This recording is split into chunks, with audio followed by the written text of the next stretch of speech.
Yo,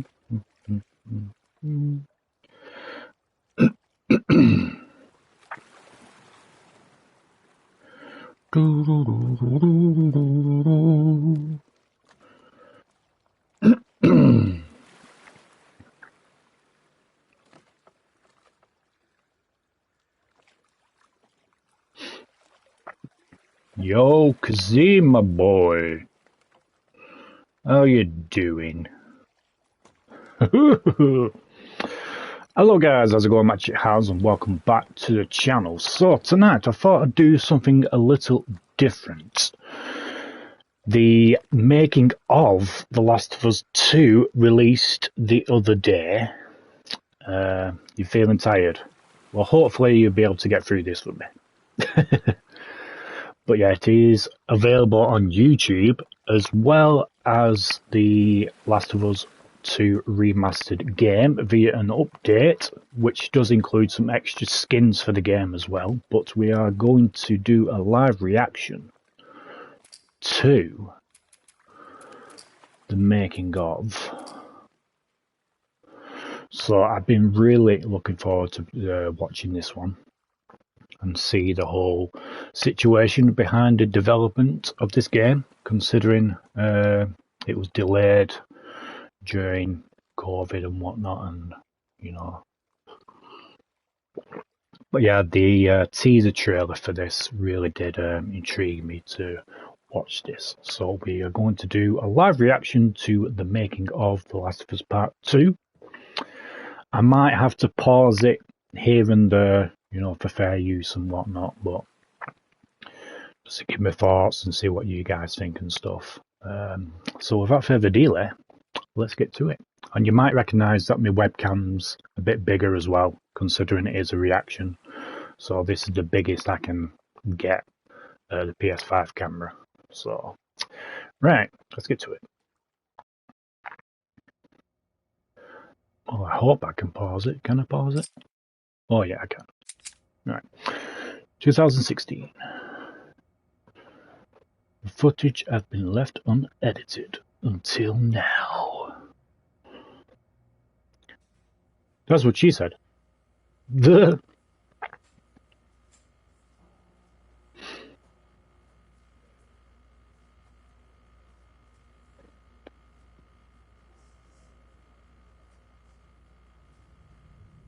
That's one hell of a big office. Okay. Thank you all for what is about to be a very long presentation. Let's turn it up a bit so I can hear it properly. So damn, he's got his beard back, man. Some numbers, and to our best guess, The Last of Us Part 2 is 10 to 30% longer than Last of Us Part 1. However, this is the most detailed story presentation we've ever done. Like, if you think about the presentation for T1, where we kind of talk about the quarantine zone, and does make you wonder how much bigger it actually is. Was it some things that might happen 10 or 30, or was it? Tunnel. They might fight some cannibals. At some point, Joel will get incapacitated. This has everything figured out, even though it might change. Every character is accounted for. Every cinematic is accounted for in this presentation, which means it's going to feel twice as long as the first game. So when you that was absolutely fine with me. That's part of this. That's absolutely fine with me. I absolutely loved Part 2. Oh, this is about an hour and a half to 2 hours, so hopefully you got your pee break. Okay. So we open on 15-year-old Ellie. This is a few weeks after the events of the first game. The film contains spoilers. You've been warned. There's a doorway leading down to this basement, and Ellie sees Tommy, and he's just finished climbing out of this basement, and he's hurt bad, and he's rambling about something needing to go after these people. Ellie's trying to ask him what happened, where's Joel, and he doesn't make any sense to her, and she starts to go downstairs. Tommy grabs her hand. Hello, Josh. To stop her, but he's too weak. She rips her arm away, and she heads down. And with each step, her heart races faster and faster as she sees this trail of blood. She opens the door. This is different. Revealing Joel's mutilated body. and then shock just sets in, and she screams and tries to grab his body, and Dina comes and rips her away, and on that cacophony of sounds, silence.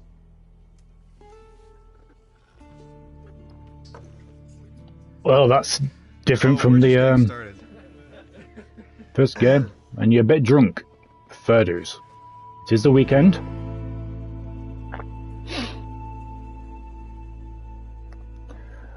That would have been interesting to see, that particular bit panned out.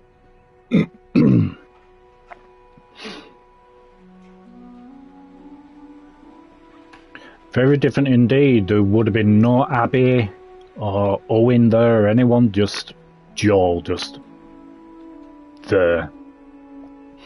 2013. I've been working on this game since we finished. Well, really, been thinking about it since we finished The Last of Us. So many people were like, Ah, okay. Last of Us 1 is so perfect. It should never have a sequel. They shouldn't make a sequel. They're like, oh, it wrapped up super great. But I think actually, if you look at the ending... Swear to me that everything that you said about the Fireflies is true. See, this is a 50-50. This is a 50-50. They could have ended it there. It was a perfect ending. Hands down. They could have just left it there, but I'm glad that they decided to do a part 2. I'm glad they decided to do. I wanted to see what would happen next between Ellie and Joel, especially with the question that she asked there. So Ellie is accepting a lie. I swear. Okay.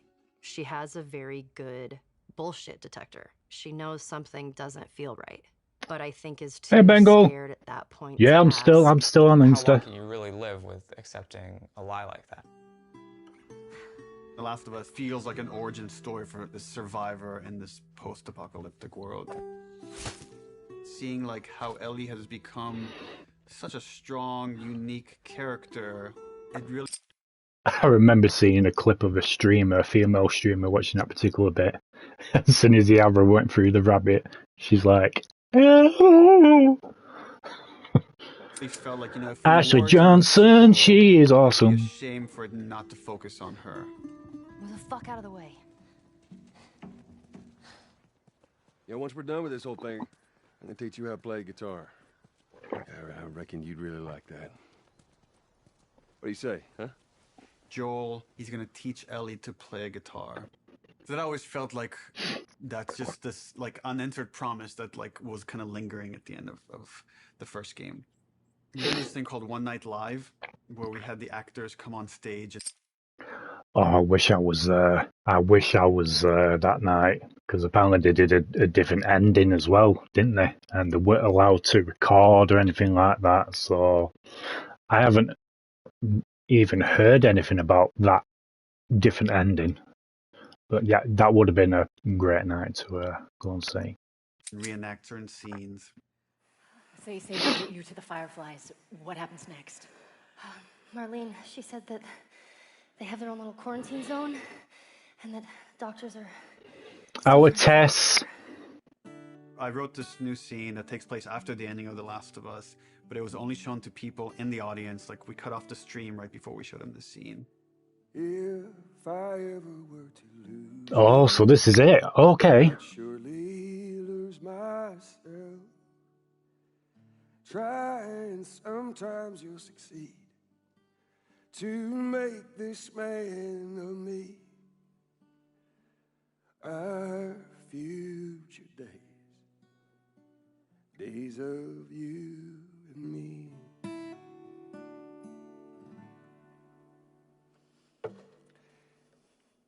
She's yours.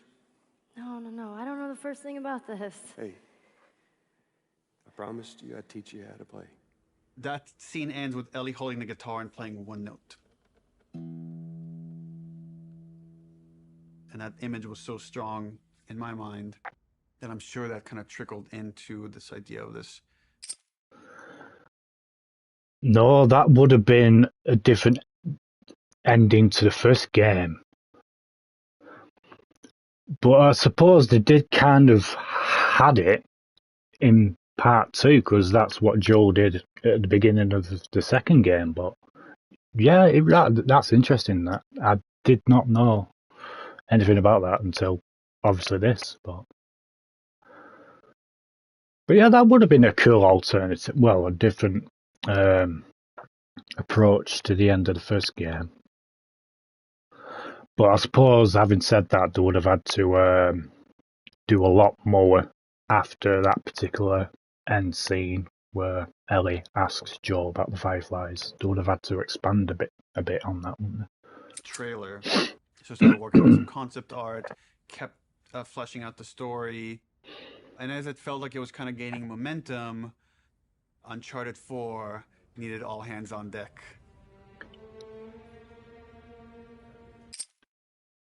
But yeah, our Tess. Oh.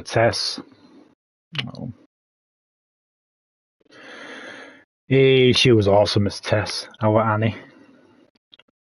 Fucking cancer. Fuck cancer. Naughty Dog had always made one game, and as soon as it finishes one game, it works on another. When I started on Uncharted 3, we were starting to experiment then with trying to do 2 teams. After we finished Uncharted 3, I jumped onto Uncharted 4. At some point in time, Uncharted awesome 4 games was coming down to the wire, and it's just, we had to shift resources, and pretty much everyone just ended up on Uncharted, trying to finish it up. As well as Lost Legacy, that's another great game as well. Before I come on like in full force on Uncharted 4, I just want to capture this trailer.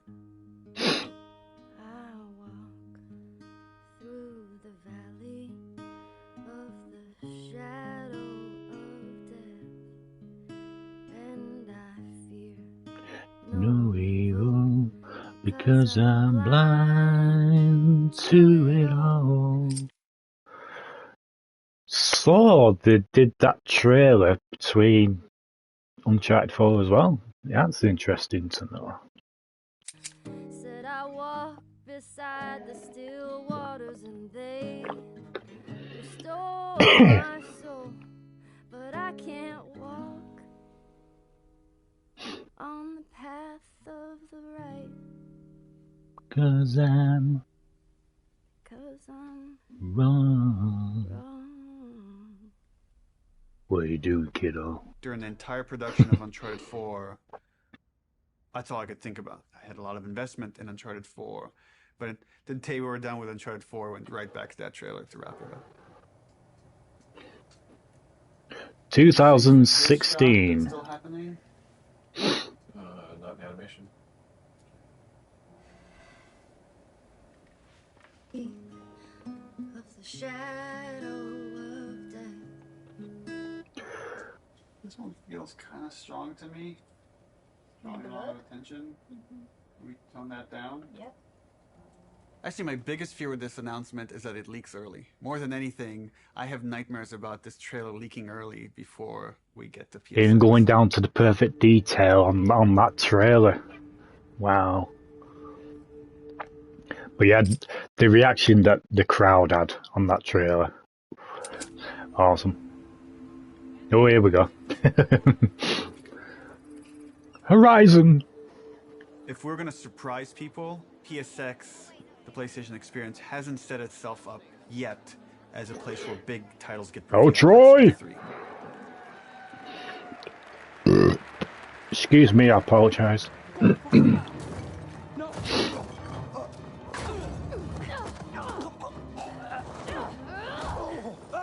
Oh, remember that trailer as well? We reacted to that one. They started single-player content at the opening of the show. You're late. I thought you were professional. Oh, you should relax. You'll live longer. Chloe. No one's going to expect a second Naughty Dog title to be Oh, there he is. the same press conference. Cerny. Please welcome to the stage, Sean Layden. There's one more. Oh, there he is. Special unveil we have for you tonight. Please enjoy it. When we first revealed, We miss you, Sean. Come back, Naughty pal. Dog logo came up, and the crowd erupted, and it was such a high that's almost been like. Yep, chasing we the did a dragon, reaction to it. Wanting to recapture that feeling. Oh my God. Why does this look like the lights on the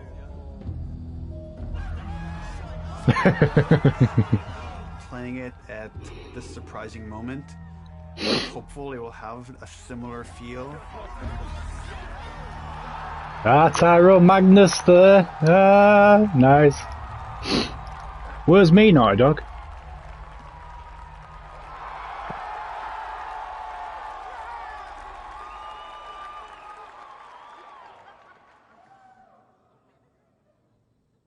What are you doing, kiddo? People outside the studio have such an attachment to the first game, and I've definitely seen It is what it fears is, about Kazim. It is what it is. not wanting to make a sequel because somehow if it's bad, it'll tarnish your feeling about the first game. I'm gonna find. And I'm gonna kill. I'm assuming these are like the bigger channels. We're doubling down on those fears and not calling it The Last of Us some subtitle. It's The Last of Us Part 2 to say it's all one story.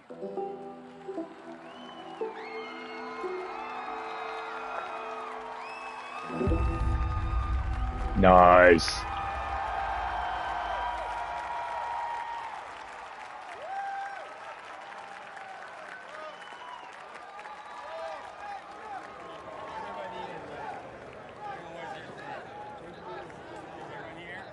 Blech. Ah, there she is, the Creed's player Chloe at the back there.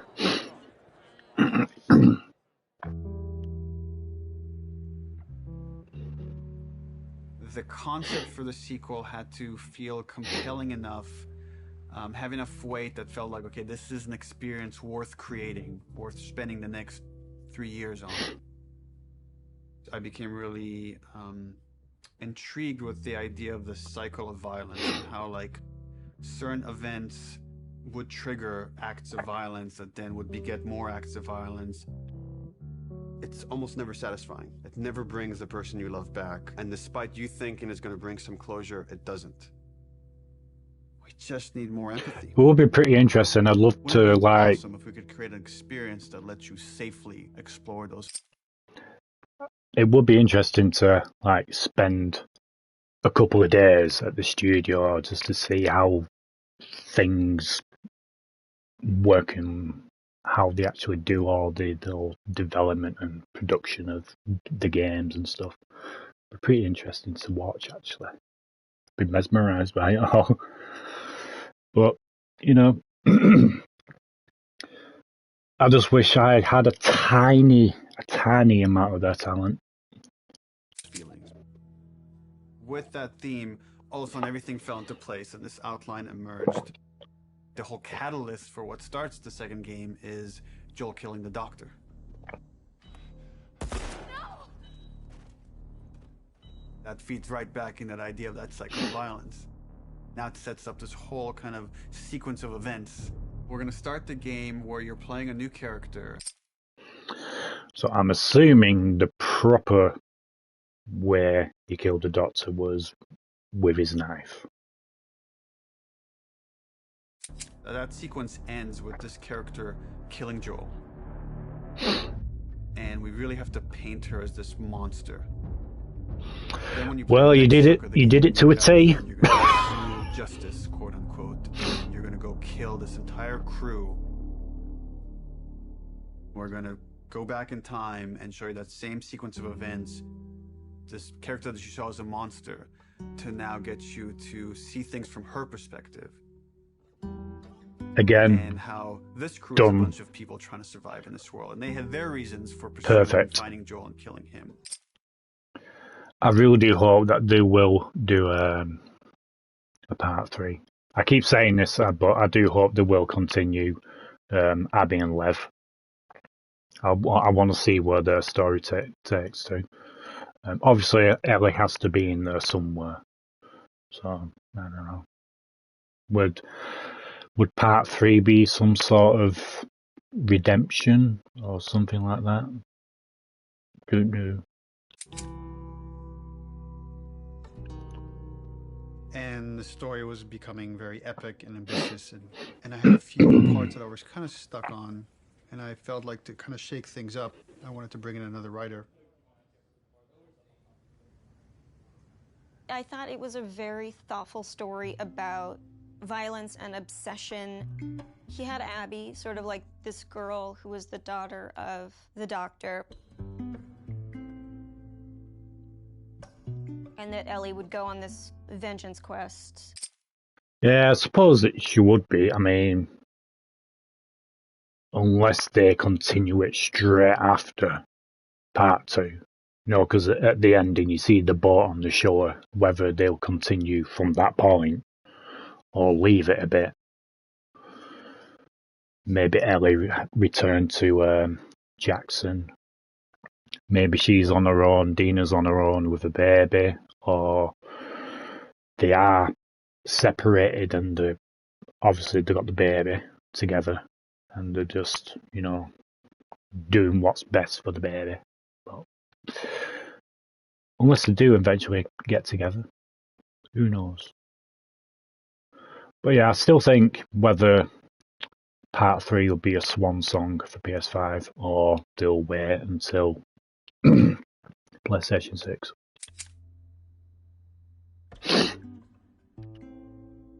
And when he was like, and then Ellie actually kills Abby, I was like, what?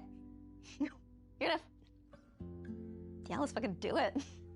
Not only is she contributing in a lot of ways, I feel like she's challenging what this story can be.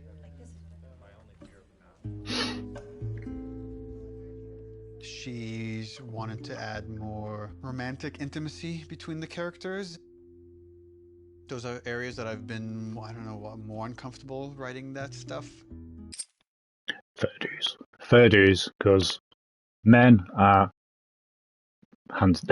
we're bad at writing intimate stuff. Let's just say women are more capable of writing that kind of thing. I mean, look at 50 Shades of Grey, for example, or Twilight. Those were written by females, weren't they?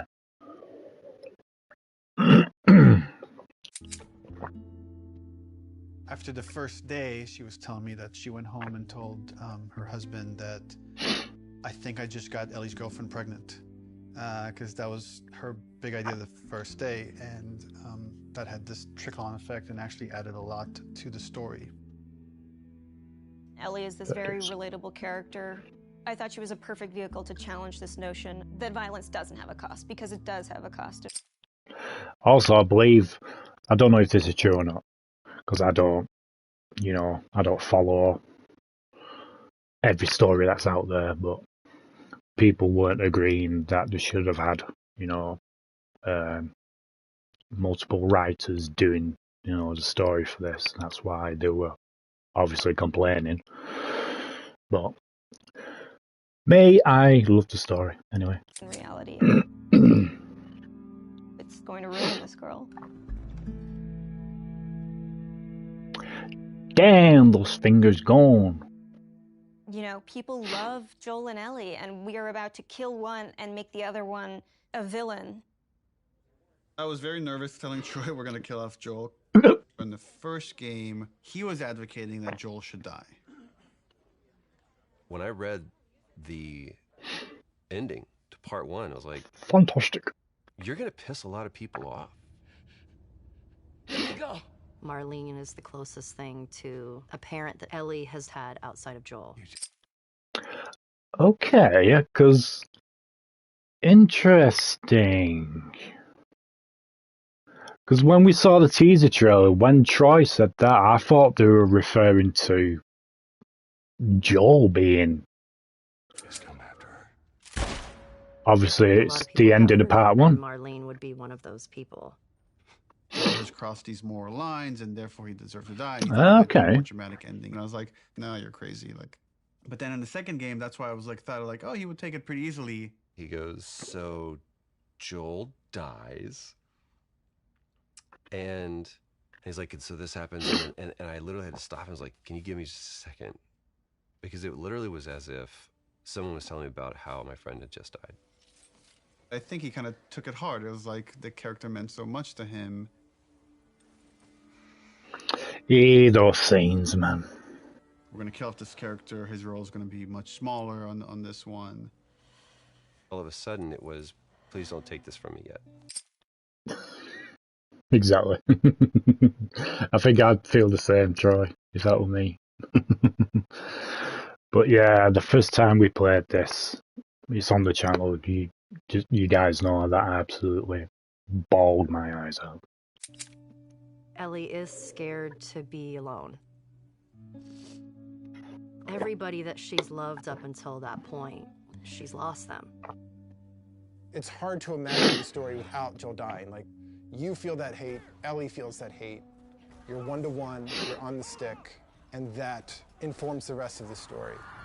This way, come on!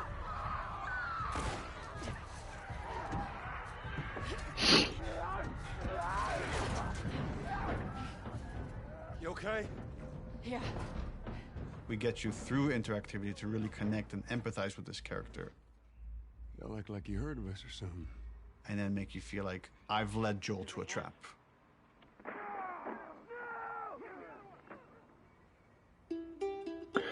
Don't fear change. When we started out making Last of Us Part 2, Neil actually wanted to be very ambitious about changing the game almost entirely.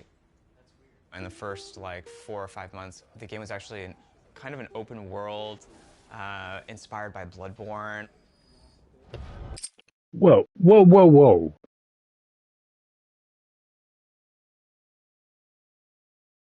That would have been interesting. Okay. Okay. Like a Bloodborne-esque Last of Us, eh? Wonder how that would have been entailed as. Unless it's something to do with the combat. Maybe because you only tend to use like melee weapons, maybe, unless that's what they were planning on doing. That would have been interesting. Sorry, I'm just pouring myself some Iron Brew. Iron Brew. Not sponsored, by the way.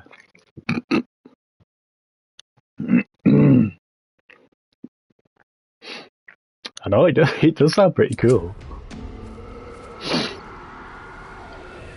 We need a 60 frames patch, Bloodborne. Please.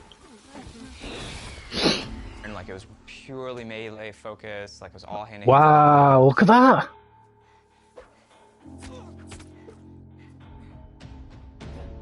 Okay. It wasn't just the melee combat, we were also looking at sort of layout structure. Interesting. Bloodborne had a very sort of an open space that sort of kept getting bigger and bigger as you explored. I really like that feeling that you get of mastery over the world. Yeah. You definitely got that in the Soulsborne game. Kind of as a character in the game itself. And so that was also something we were looking at. We started out making it as different as humanly possible from the But yeah, they need to either do a 60 frames patch for Bloodborne, or at least do a remaster. Work with the story that That'll we be were awesome. trying to sell and stuff. So in pre-production, we spent a lot of time just doing setups. Self-contained sort of Look at the difference there, man. to expound on a single sort of idea. Trying to start out with sort of simple shapes and building up to more complex shapes. It's like he's meditating. Is he meditating? One or two mechanics and building up to those mechanics. Even our experiments, we try to add as much context as we can. We establish a goal that you're going to be going for. We establish A Bloodborne 2. Yeah, that would be pretty sweet. But I don't know if Japan Studio are part of PlayStation. I could be wrong on that. Obviously, it's From Software, but it was published by Japan Studio, wasn't it? So I don't know if they're exactly part of PlayStation now. beats so that there's an emotional journey, the stakes are raised. Figuring out some traversal stuff, a lot of climbing and balance beams and seeing how far we can sort of push in that direction without it getting over the top like Uncharted. More sort of verticality, more use of grass and stealth. My name is Arnaldo Lisea. And what do you do here? I do design. How long have you been doing that? A day. I got an opportunity to work in QA, and that was a great learning experience. I shipped The Last of Us and Uncharted 4. Hats off to you, mate. Is the people who came in to a quality assurance job as a contractor, which is entry-level work, and he looked young there, didn't he? used that job to get to where they ultimately wanted to be. When I interviewed for the QA position, I specifically said that my goal was to be a designer. He had formed this relationship with design. And where they look at knew me they could now. rely on him, spending his free time designing a demo, and at the same time, him going to them and not being like, here's 50 bugs you need to fix. He went to them and was like, what do you need? How do I help you? What kind of bugs do you need? And for their part, they embraced him and were like, why don't we show you how to lay out nav mesh? I am anxious to prove myself. There is no babying when you start. It just hits the ground running. If I don't cut it, I go back to QA or find something else. Exactly, yeah. We're trying to figure out at the moment how we handle Especially with games like bigger than insanely detailed like this. The enemies are like too spread out to be really considered like. I mean, look at them there. And seeing what behaviors we need to start. If you compare that to the final game.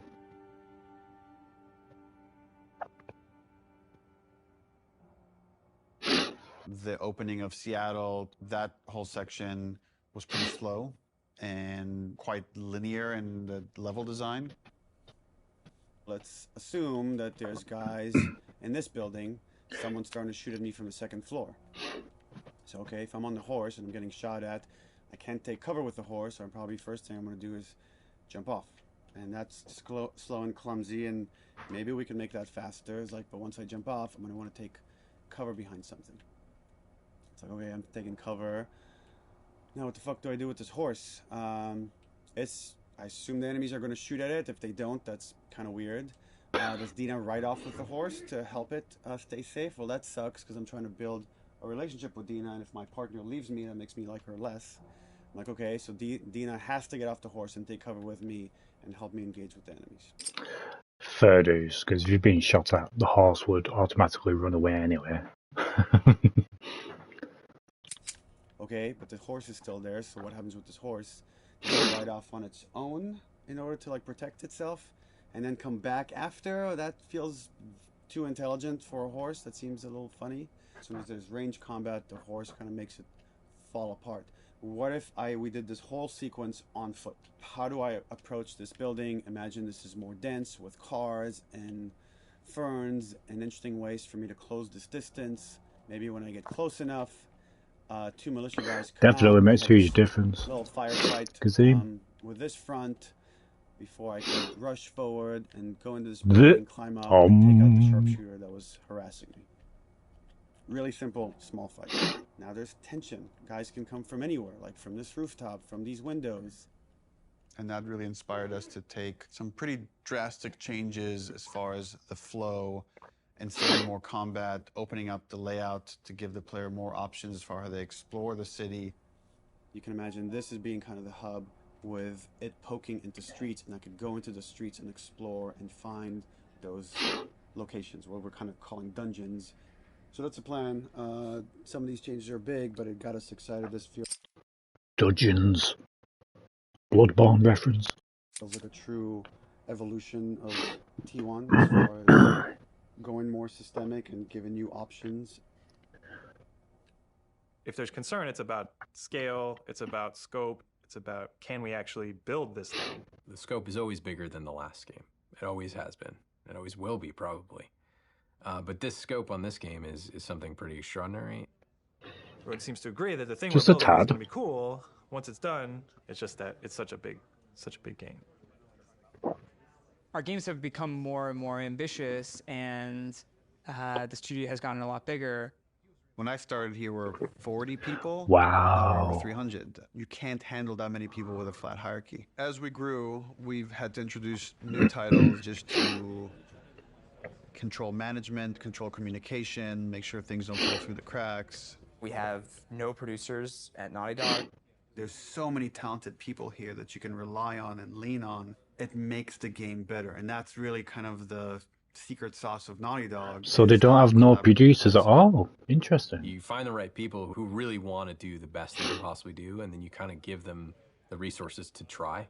You're getting what you asked for She's as pissed. a creative person. Right? You're kind of getting the freedom to go as far as you can go, but sometimes I think we need to be saved from ourselves a little bit. With The Last of Us 2, there's a real sense of opportunity. This is going to be a much cleaner production than we've done in the past. We're going to get it right this time.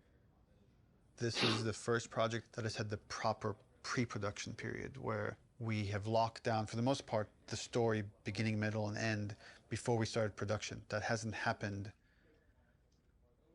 I don't know if that has ever happened, now that I think about it. It's a very, very messy process, which is, again, why it's a lot of times really difficult to schedule. I think right now, Still in we're planning 2016. on springtime of 2018. So when springtime 2018 comes around, The Last of Us 2 isn't in stores, you can look back at this and say, well, I guess their plan wasn't exactly set in stone.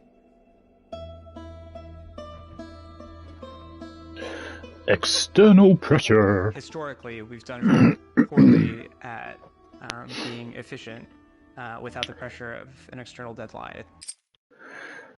Complications indeed, man. And plus COVID didn't help neither. Every time we have some showing of our games, if it's going to be seen publicly, it's got to be one of the best looking playing things in the industry. For example, the first trailer was coming online, and that forced us to define the look of our game, define the location of where the game takes place, define Ellie's look and her age and her hair and her outfit. We're forced to make those choices. We can't just keep iterating because there's a deadline. We want to try and schedule the game using these milestones as soon as possible. Which means we got to keep the marketing rolling. But yeah, you can't have it the same as like episode of Simpsons where all the characters are all the same age all the time. Which means next E3, 6 months away. It did come at the worst time, man. E3 Ooh, is the always gameplay been demo. The biggest and most extravagant showing of the game industry. There's something special about the energy of E3. We need to figure out what gameplay is, because right now it's just we've got a bunch of like cool prototypes and stuff like that, so it's scary. But we work well under pressure. We were hoping to be really aggressive and show at E3 2017. Just I to can't really remember if I did a keep the reaction project to that in gear gameplay. as fast as humanly possible. We want to E3 break it demo. up into a roughly 2-minute cinematic, a flashback sequence that will set kind of emotional context for what will then go into a 5-minute gameplay sequence. We want to do this festival within Jackson. Like there'll be like a live band, and we're just seeing people lively having fun. And for the crowd, are you thinking 30 plus people? Frank says we could do a 30 variation. I think we can make that work with 30. Yeah. Dina pulls Ellie onto the dance floor. Ellie's dancing with her, is making all these guys jealous, and then Dina says, "You want to make them really jealous?" And she leans over and kisses her. Oh yeah, that's when the camera pans and it goes to Ellie with the thingy and throat, yeah. So the idea is we shouldn't see any buildings, just woods, water, deep water rushing underneath her. What about rain? Are we still doing rain? That was the scars section, that, wasn't it? The other guys, but That demo that we show externally for the very first time is setting the bar for the rest of development. But the problem is we're also working on Uncharted 4 Lost Legacy. So E3 is June 13th, which Not anymore, it's not. Rest in peace, E3. means probably we want to be done, what, like 2 weeks before that, which is 4.5 months from now. With Lost Legacy shipping at around the same time of E3, there are shared resources between the two projects. especially sound and particle effects. So they were all on Uncharted. When it comes to the polish phase, both we're polishing this and that same and SPDLC at the same time. I don't think there's any specific item that needs to be worked on, but I think there's going to be programmer time doing both those things. And there are going to be times when it's like this needs polishing in E3 and this needs polishing in SPDLC, and like we're going to have to compromise at times maybe. We kind of just didn't have it at the forefront of our Yeah, mind. seems that way. Frickin' shipping a video Seems that game way. is literally the hardest part of making the game is shipping it. And we were trying to ship a demo, the second hardest thing you can do, at the same time, and sharing a lot of their resources.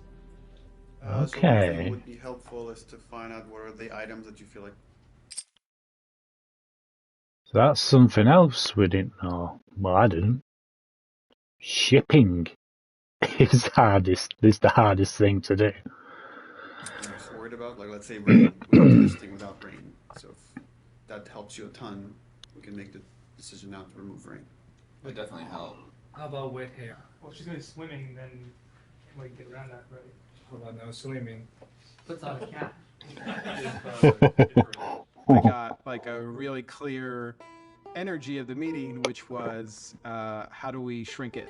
It was such an impossible task. You can't help but start feeling some doubt, some anxiety about the leadership, not understanding the logic of it. I think like anybody else here, I was definitely ready to roll up my sleeves and figure it out. Alright guys, we're going to try to keep this pretty short. The following day, one day later. There were a lot of side conversations, and there was sort of a sentiment about how much work there was to get not only this demo done to ship. Yeah, it said the shipping and polishing the game, didn't they? Lost Legacy. First and second. And it matched up with feelings that we were having, so we started discussing the responsibility of actually attempting this, and started to feel that it was a little bit irresponsible. That if we were to try to meet both these deadlines, we could probably do it, but we would end up doing a lesser job on both projects, both deadlines, than we would if we were doing them individually. And feels like they're both important enough to give them the due attention. So the conclusion that definitely is there is that the demo that was discussed yesterday will not be presented at E3. Oh. Darth Vader, no! Just focusing on more shipping before. Lost Legacy? Yeah. U4. Definitely, but I mean, we should still try to. We don't, like I said, just want to just completely halt work on this, and all hands on deck on Lost Legacy. The idea is still to finish the demo, just to give us a buffer so that these two deadlines aren't overlapping. Okay. It's just now we have more time to work on this demo properly without the pressure.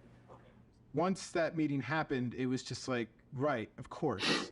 I'm not in the Twilight Zone. It makes sense not to do this. Welcome it felt really to nice the Twilight seeing Zone. The leadership kind of having the teams back and seeing the logic of the situation in front. That's what you need. Good, well, great leadership. That's what you need developing games. Not of these certain leaders who absolutely shit on your staff. That's it.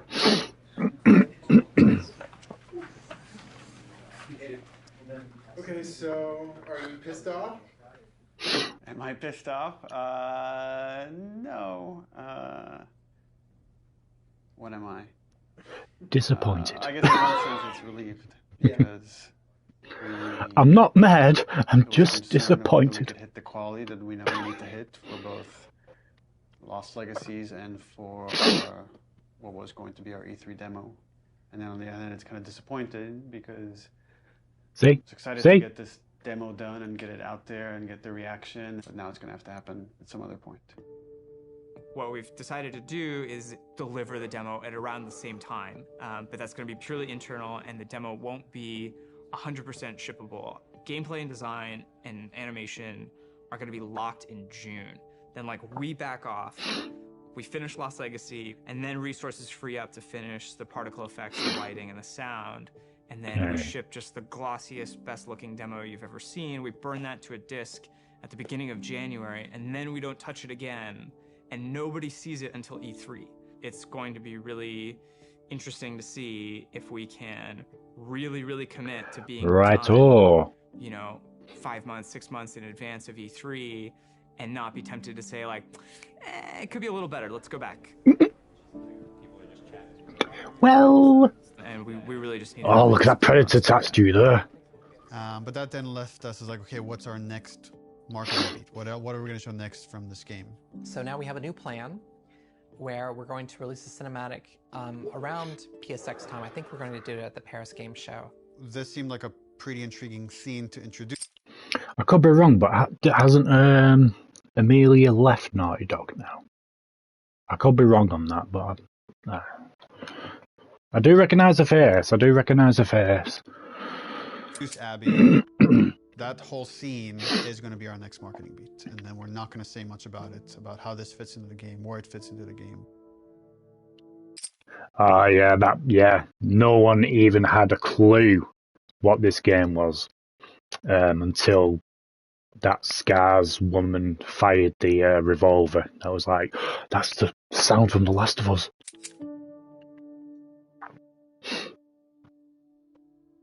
Abby evolved. I think she has. And if you look at the concept art, like, wow, look at her there. That's Abby. Where we've ended up. Different. Interesting. Looks like an Indian though. I don't remember at what point we decided to go with someone like really kind of muscular and broad, but I remember once the idea came up, it felt very fresh. Once we sort of nailed down the body of Abby, we played around with different ideas of how we wanted to accentuate her arms or not. And there's something interesting in Abby feeling a lot like Joel.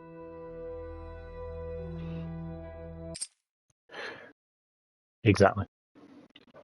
That's why I enjoyed the story of Abby and Lev, because it's more or less another Joel and Ellie story. Obviously, it's Abby and Lev, but yeah, it made me feel that connection between those two.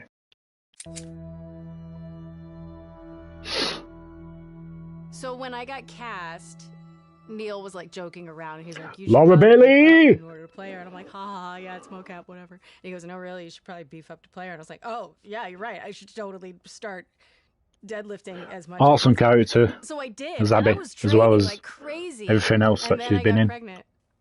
What are you gonna do? We need to separate her from Ellie. Tell him to keep it in his pants. Playing a reskinned Ellie, that Abby should, in many ways, look, behave, fight differently. Papa Ninja!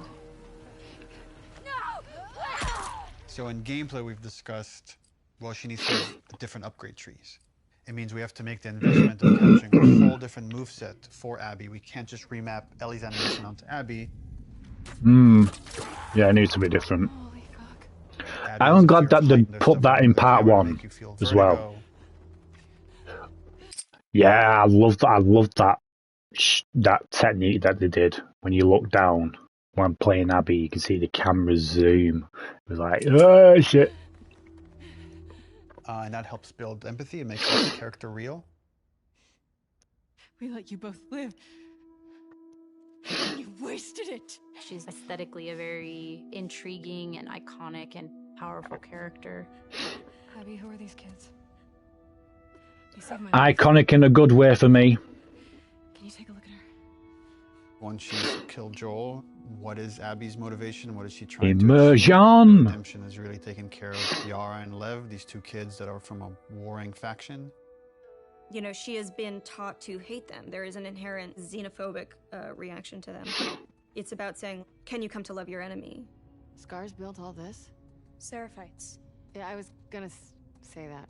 These are kids that grew up in a very different context as Ellie, and, you know, how they live their lives and experience the world is totally different. Got your present. I'm getting really attached to Lev. He's been able to keep Yo, his head up Lewis. despite losing so How much you doing? himself in a world that is so harsh. We're taking too long. Can't move any faster. See, I think Led's an awesome character as well. I really like his dynamic with Abby. Her having this Same here. fucking brassy little sidekick who calls her on her shit in a way that nobody else can. What's going on between you and your friend Owen? Yeah. Oh my god, Lev, now. It seemed really awkward. Just go. Who understands the sort of sense of being orphaned in a way that a lot of people can't. How long have you two been on the run for? It's pretty fucked up though, considering that shaved his head and they're out to kill him because you can't do that. That's some fucked up rule, that, isn't it? 2 days. What the hell did you do? I shaved my head. They want to kill a little boy because he shaved his head. I am not trans, so it's a very delicate thing to tell a Mm. story of an experience that I've not had. Yeah. And that's something that we want to take seriously. Mm. Did you hear what they called me? Yeah. Do you want to ask me about it? Do you want me to ask you about it? No. Okay. It's really about trying to create a multifaceted character who is trans, and that is absolutely an important part of who he is, but also a part of who he is, not the whole of who he is. Indeed. As far as Paris cutscene, I'm pretty stressed out.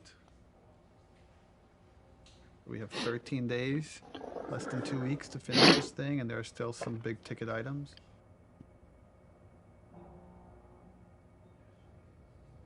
October 2017. Can I have all those statues in that It's going cabinet? to be a much bigger project than we originally envisioned, but now that it's done, everyone is now on board. We've got the Greenlight demo done. She's putting on quite the show. It's very real. Yeah. We're in full production now, so I guess that's the short of it, is we're in full production now. Misdirection. Yes, you bloody did that indeed, man.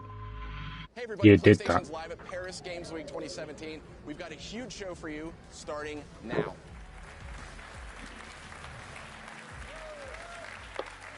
Wow, what a great way to open Paris Games Week. Would you like them to be autographed? Yes, I would. Yes. Let's have the first in-depth look at a much anticipated. May I still have me my Joel Last of Us 2, please. signed by Troy Baker? Please do Last of Us 2. Our fans, they want to know every last thing about what's going to be in this game. Is this The Last of Us?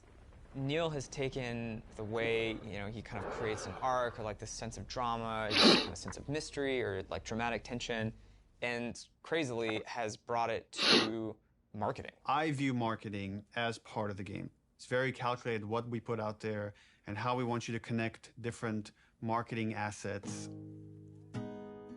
When we first released the teaser trailer, too many people right off the bat said Joel is dead. The blown out light really fucked us in a way I don't think any of us saw coming. We actually underestimated our audience a little bit. They're so sophisticated now, so you have to get more sophisticated, like how am I still going to surprise players and viewers? You start on characters. I didn't realise that, Nick, to be honest with you. The Last of Us could be anything that creates a really, really cool sense of tension. At no point are we going to market that you play as this other character. What is this? Yo, that looks good though. I was so excited about working on it, and I couldn't say. Wait until the gunshot goes off, then you know. Oh, is she gonna cut a baby out of her belly? Blech. And then try before you find a comic book. Yeah, another speculation there. Pregnant. Yeah. So people already Yeah. have theories that Last of Us Part 2 is going to have Ellie's mom. Oh, if we just kind of black out the letters, she has the same number of letters as Anna, Ellie's mom's name, we'll get people to think this is Ellie's mom. Yeah, I remember that. Yeah, I remember that going round. Girl's got a good. That hammer's from the Outbreak poster. So we had that poster with the forearm of a character you've never seen before, with this like kind of wolf's head in the background. What does that mean? Kind of like prompting this mystery You want people to feel some like cool they art figured that everything though. out, and then have the story surprise them. Man, if this is The Last of Us 2, bro, I'm gonna go crazy. Oh my god. Last of Us 2? Yes.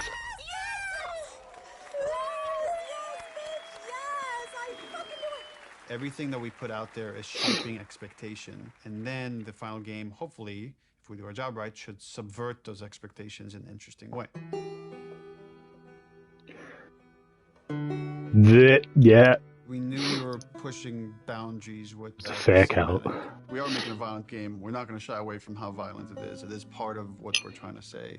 And I thought it was a great discussion initially about what is the appropriate level of violence. When is something so violent that it just turns you off, where you just don't want to experience it at all? I like that they were wrestling with those things. I didn't like some of the insinuations about the trailer being misogynistic towards the female characters. I don't think this story ever glorifies violence against women. There's no bias towards women or men. No, It just so no. happens that the two protagonists of this story are female. Well, yeah. And therefore that's what you're going to see the most of. There has to be fail states in video games, which means a character has to be capable of being hurt. So does that mean that there can be no female protagonists in video games? Exactly. I mean, look at Tomb Raider, for example. I mean, the reboots. Look at the deaths she had in those games. They were quite brutal, weren't they, back in the day? You know what I mean?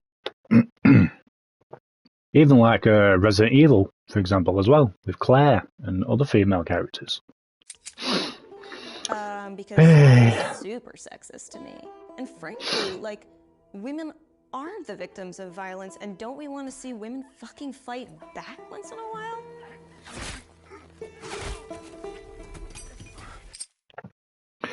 True. Unless you're Disney, for example. I'll just leave it at that. Or Marvel. That character, her hand getting hurt, it has consequences for hours of gameplay to come. One article even like asked the question, were any women involved in the making of this? And it's like, yeah, the co-writer, the lead character designer, the lead character artist, all the actresses that worked on that scene. What a stupid question. That's so fucking... Here's what I hate about that article. I'm sorry. Well, women are just invincible because of girl power. Well, yeah, Disney, Marvel, Star Wars. I mean, look at Star Wars now. The bloody surviving lightsaber stabs now, you know what I mean? You could take a female's head off with a lightsaber and they'd probably still survive.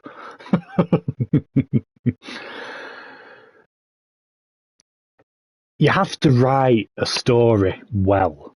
You do have to write it well in order for it to, you know, to pan out. Not doing what bloody Disney, Marvel and Star Wars are doing, they're just doing it just for the sake of it, you know what I mean? All those now are just poorly written. But as long as you get, you know, Neil and Hallie here, just doing it right. Do a modicum of fucking research. Just a modicum. Just a modicum of research. Just like a little bit before you put something out there. Yeah, it needs to be close to reality, yeah. No woman could have worked on this because of the level of violence, because there was violence against women, because it is a video game. Is so fucking Fuck you. sexist. I like watching graphic violence. Does that make me less female? Like, I like having a conversation. I like flowers and washing up and blah. Make me less fucking female. I like working. I'm running into a field so I can fart and go, ah. at a video game. I like playing video games. Does that I'm make sorry, you I'm fucking I'm big? joking. You know, guys, suck a I'm joking. dick. Don't put that in. I can't. Of course you can. Neil's gonna say put it in, but don't. I also don't represent all women, but I represent, like, I can represent this and say, I fucking wrote this. I wrote this. Like, I literally wrote the sentence, and then Yara eviscerates eviscerates his esophagus from his throat. I wrote that sentence. That is in the script, and I fucking stand by it. Go on, girl. I'm afraid of being turned into a token rather than the truth, which is like we're being thoughtful about the female narrative. These characters are more than I love the just narrative their in vaginas. this. If you want to have a serious debate about feminism and feminism in video games and female depiction of violence, and you need to not see it as a binary conversation. It is an incredibly nuanced conversation. You cannot make blanket statements, and you cannot make presumptions. Facts. Fucking do your homework. Facts. Yeah. I'm right here. I'm tweeting.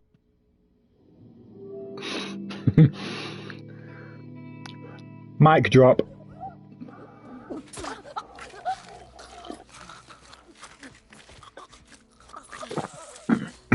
The tone of the violence in the game has always been important. That's the thing with Naughty Dog as well. They started off with Crash Bandicoot, didn't they? Then they moved on to like Jak and Daxter. They've matured through all these years because obviously even the devs and everyone have matured themselves. So To portray as realistic. It makes fucking sense that you make more mature games. Outside of just drawing up concepts is really pushing our reference. But I do hope you will go back to your nostalgia, childhood, and make another Jak and Daxter. But focus more on the first Jak and Daxter with all the platforming, please. Pipeline. Thank you. To make sure that the character artists are getting the most realistic examples of whatever they're working on. We can't find certain things, so we make the reference ourselves. Oh. Simulating brain on wall. 1, 2, 3. How does that Yeah. drip fall down? What does canvas look like when it's soaked in blood? Whoa. Splashing blood on them, dripping blood on Flip. them. I'm creating art! Could sell that. We put down some wet mud, pooled blood onto it to see how blood would react to a wet dirt surface. So there's like little pieces of grass and like twigs and things that carry through, like there's actually movement following the edge. Or remake it, yeah, because yeah, that'd One be of the cool. animators got a piece of lamb and we stuck it in Yara's shirt sleeve and hit it with a hammer. Here we go.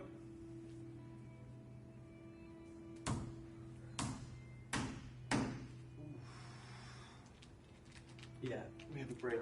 Ha!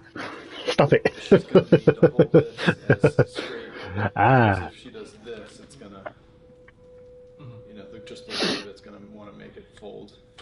So trying to keep it as straight as possible.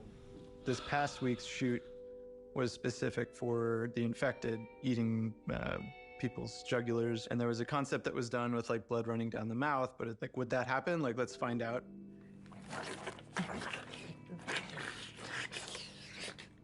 I got on the ground and pretended to eat away at like a bloody soaked rag that we made.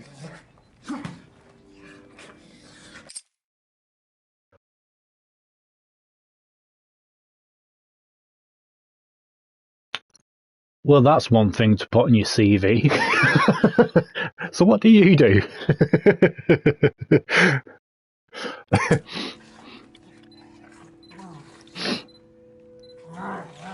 Is that real blood as well? Pretty surprising results because like most of my face got covered in blood. Look up a little, John, but yeah. Teeth? People here will go to that length of trying to make sure that things feel as real as possible. Yeah, we Fairdo's. do a lot of crazy stuff here. Nobody gets Even to the sound detail is... hurt, but it's really hard to see these characters that you spend so much time with, I don't and, know. for lack of a better word, kind of like Considering they got the into packs of meat, existence, maybe they've tortured and abused. drained all the blood. I don't know. I don't know. Oh, here we go.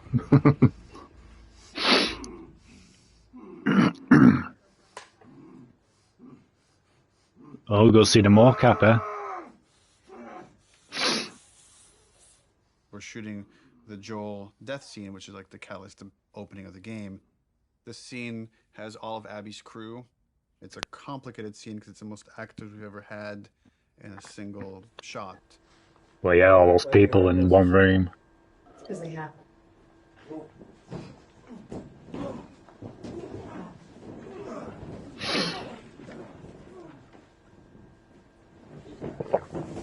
Practice before we actually do it. Or Joel doesn't die.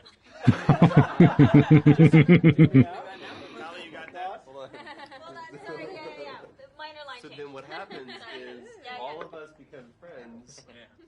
Knowing what was going to happen and knowing how it was going to happen, very fearful.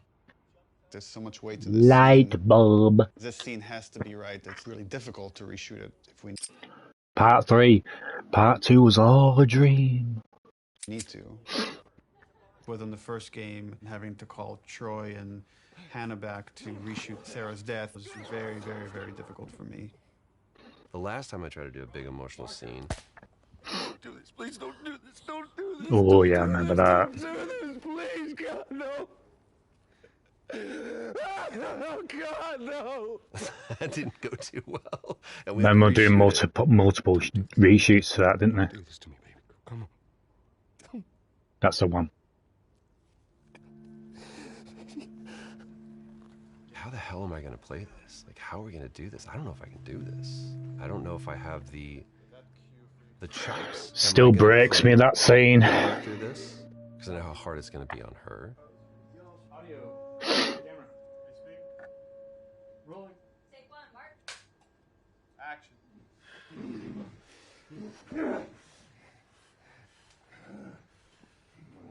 Joel Miller.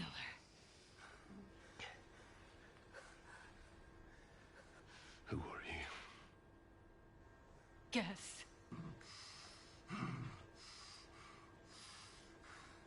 Why don't you just get out whatever speech you rehearsed? Get this over with.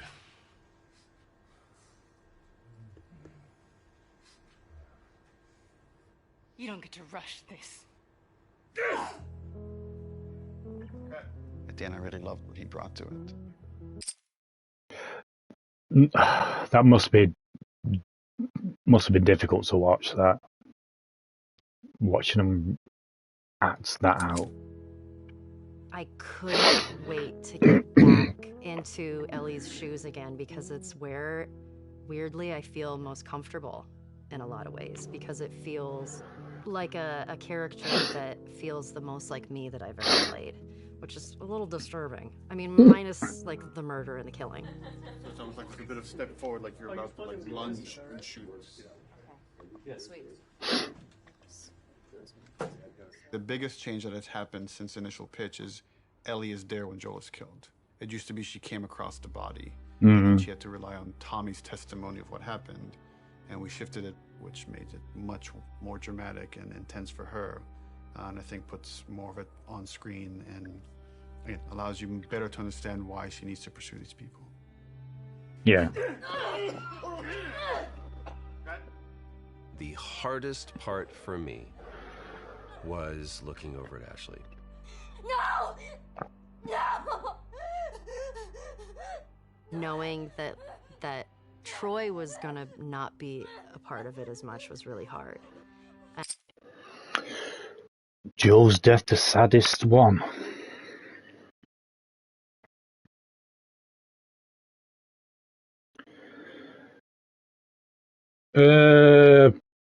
Possibly, yeah. Joel and Joel's daughter. those would probably be my top two. I think the ending to that Brothers game that we played.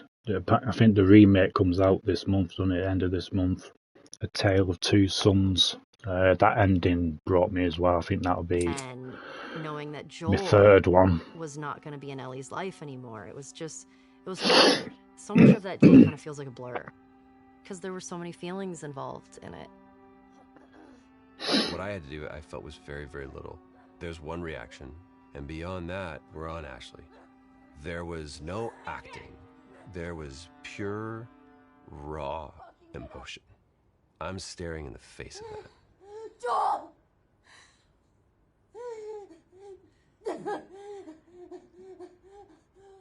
Why are you doing this?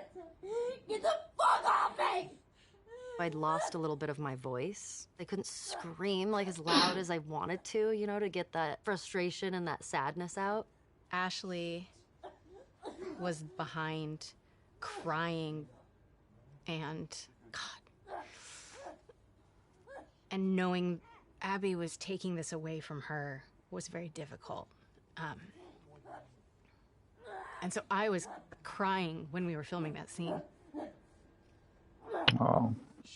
Oh, you can see it tear there. Yes, it was very emotional. You want what I want, right? End it. Now. Wait, please stop!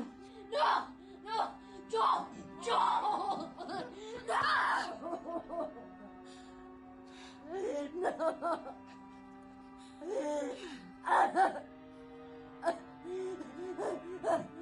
We want him to die in this really unforgiving sort of way. Like, it needs to feel senseless for you to say, fuck these people, I'm gonna pursue them to the ends of the earth and make them pay.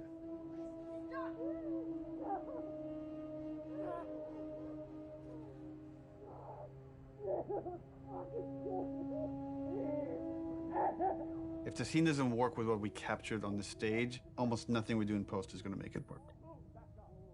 Joe will take a pass at the scene. I'll give kind of high-level notes. But he's doing it without animated cameras, without character models, without environment. And so it's a bit of a guessing game to see if this will work. Oh, fucking hell. It's different actually watching the actors do it. So I like the concept. I feel like it felt repetition and it felt long. And once like Joel's head gets smashed, I don't want a close-up look of him. Okay. I wonder if we could do like this. Oh, that would have been that would have been a bit too much. Back of his head. Yeah, I'd want it. Just like it'd be like a black shape, and you see like a silhouette change, and like blood starts pouring out, but I don't focus on it. Like I don't see the details. Mm-hmm.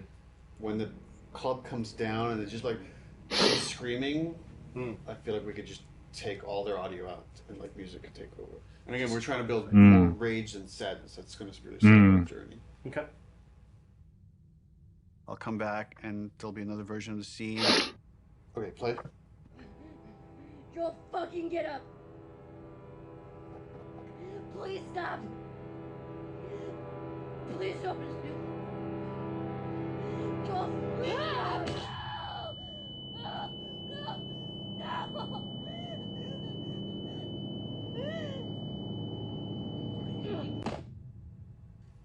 Overall, it's fucking awesome. Like I got emotional just the part where before he gets killed. It feels so fucking tense. There certainly is. It's that sound. We still have like 45 scenes that haven't even been looked at Just yet. block everything else out and you're just staring at Joel, and then you stare at Abby. Pure hatred.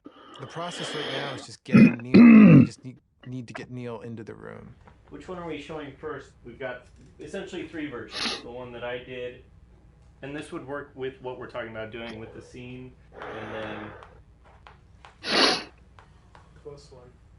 I would probably say people standing this yours Mel, or I got bad news. Mel yours this. He's canceling? He's canceled. But we have the camera set. He's supposed to come in. He's the actually, it's good we're getting this on camera. This is what it's not about. This Yeah, he has some melee stuff to review today. He said let's pick it up tomorrow. So yeah, that's what happens. And so it's like, okay, all right, that's fine. I don't care. I don't care. Yeah.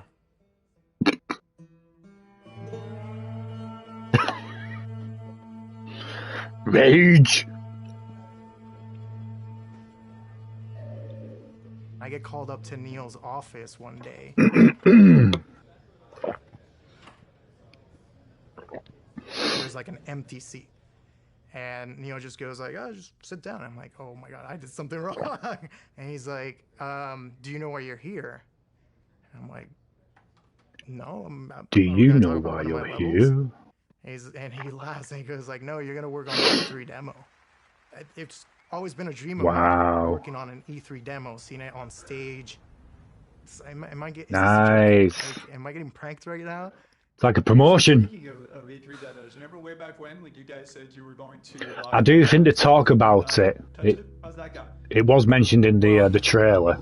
And then we ship just the glossiest, best-looking demo you've ever seen. We burn that to a E3 disc demo at the played beginning of January, 2017. and then we don't touch it again, and Yeah. nobody sees it until E3. Well, I think we knew at the time November, that we weren't May going to 2018. not touch it.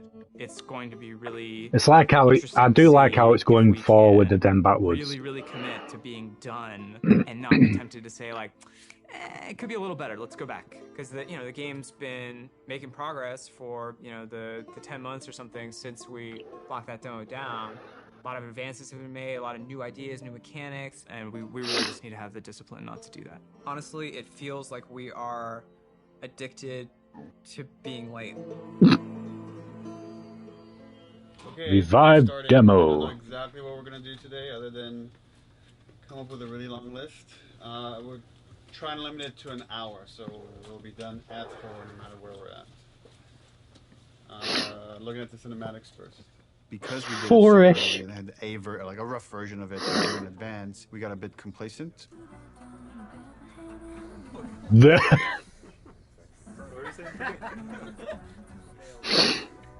Should have left that in.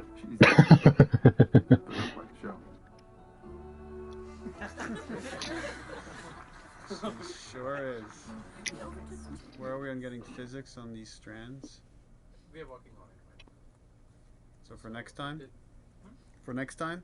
Yes, absolutely. We didn't scramble to figure out what it is we're going to show. We had the structure of like the festival going into this fight in the woods Glitch. in Seattle. But it was harder to build the momentum we usually have. And I think that panic just wakes everybody up. And it felt like it took us a bit longer to get through. So then you go in as if to kill this guy, see somebody over there. Oh, breaks 50% of the time, but use your imagination.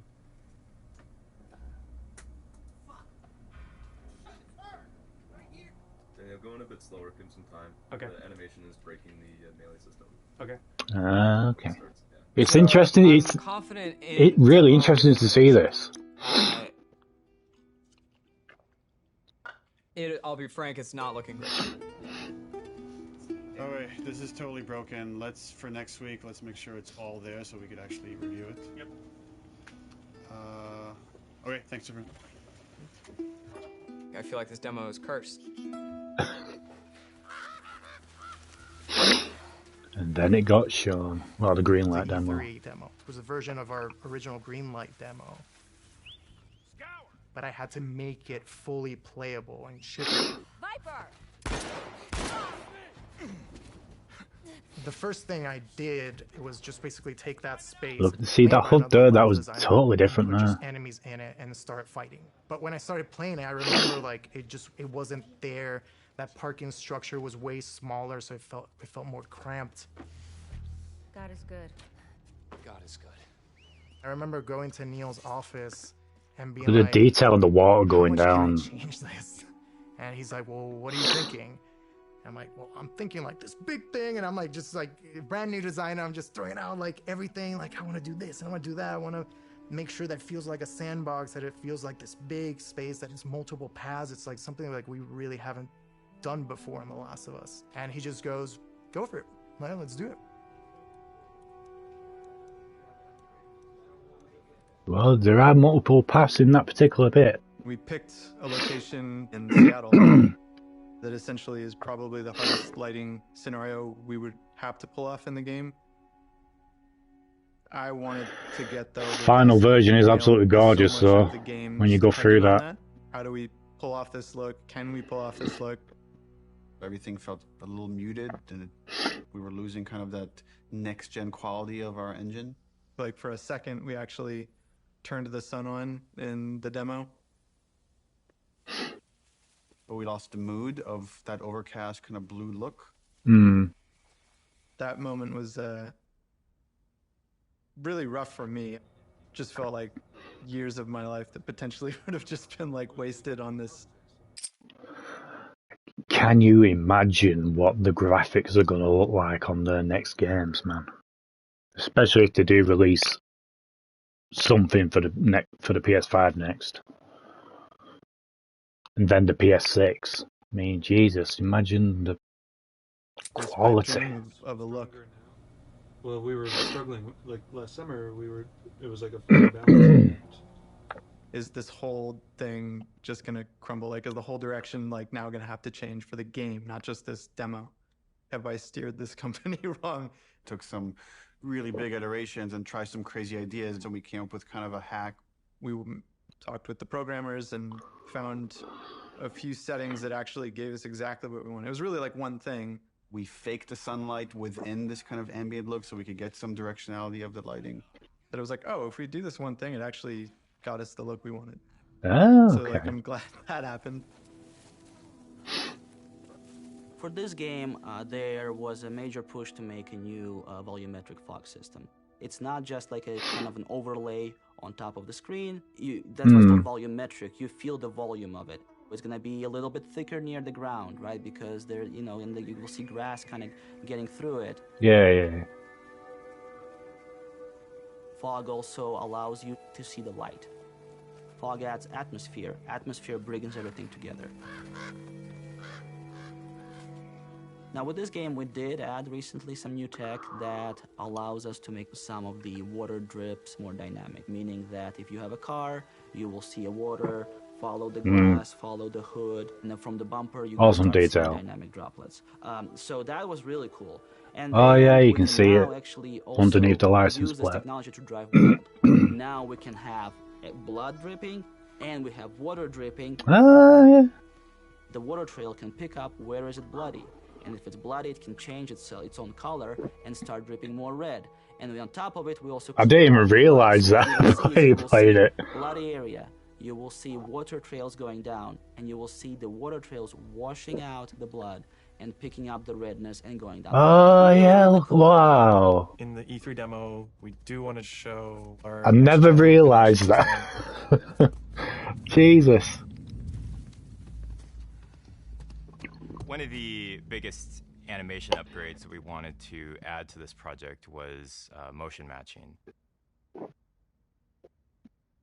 The way that it works is it takes a pool of animation data and it picks the most appropriate clip to blend together and create just very fluid and organic movement. We want these characters to be grounded and believable in the world, properly shifting their weight and moving the way a real human would.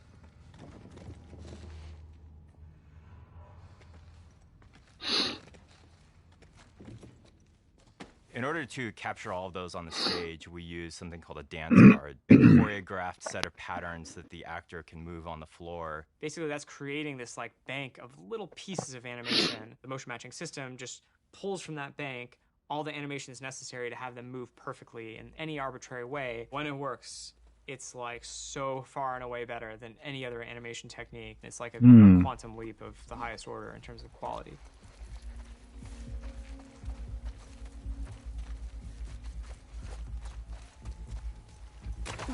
Any one mechanic is not maybe anything you haven't seen before. It's the combination of how it all comes together, the way it works with the animation system. The new stuff we're talking about is like, oh, you can be in grass.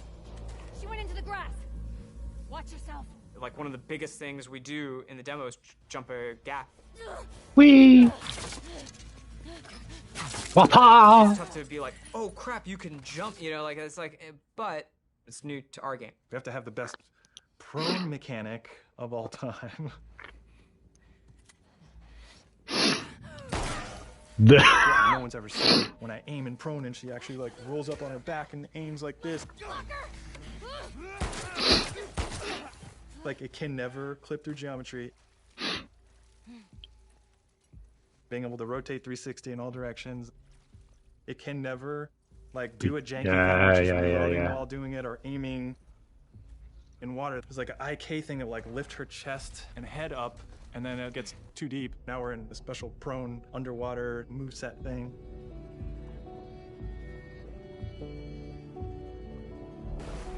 I didn't realize you could do that.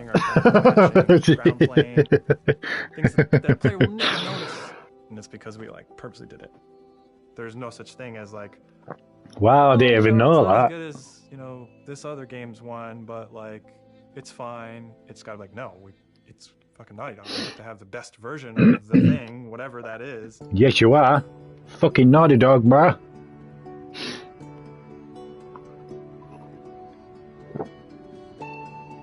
Most definitely one of my Overall was amazing. favorites. The press conference was in a very different venue. They usually have them in like these big auditoriums. And this was kind of like almost like a I know, tell me about it. I didn't even know you could prawn underwater and do that weird. Wow. It was more like a theme park idea, but it's like in a parking lot, in a tent, in Los Angeles at downtown. They built the whole crazy church thing, which was pretty rad. That's Super cool. cool. It was better than we expected. It's like being in the game.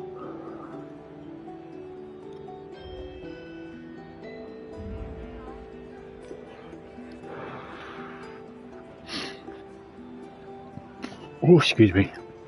And you could feel like the tension of people trying to figure out, what is this press conference? What's going on? What game are they going to show here?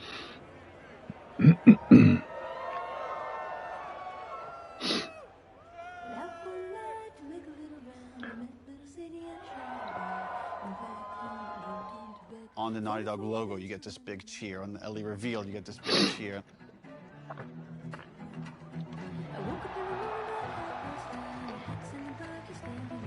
Every moment that we've constructed, planned like meticulously for really a year now, hit the way we wanted it to hit. Maybe they're jealous of you. I'm just a girl, not a threat.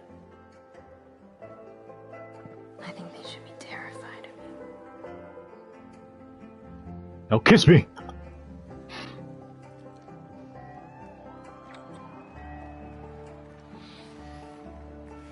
Even the detailing animations of the nose going in while they're kissing and there we go.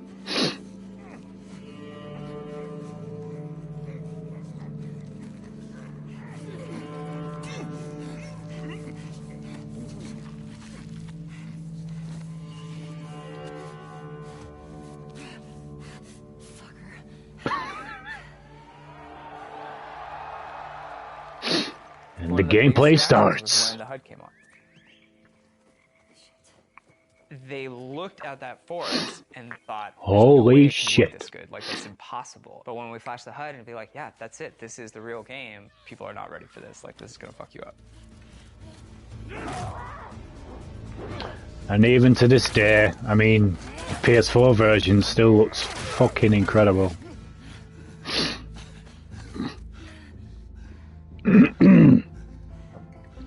See, I told you.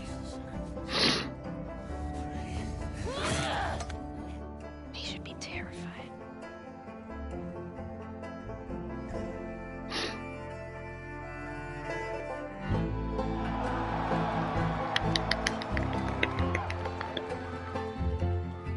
It was electric. My skin was like tingling the whole time. Like as soon as it's done playing, I'm like on my phone, And it was wild. It was wild to see it just everywhere. See it on YouTube, see people commenting on it.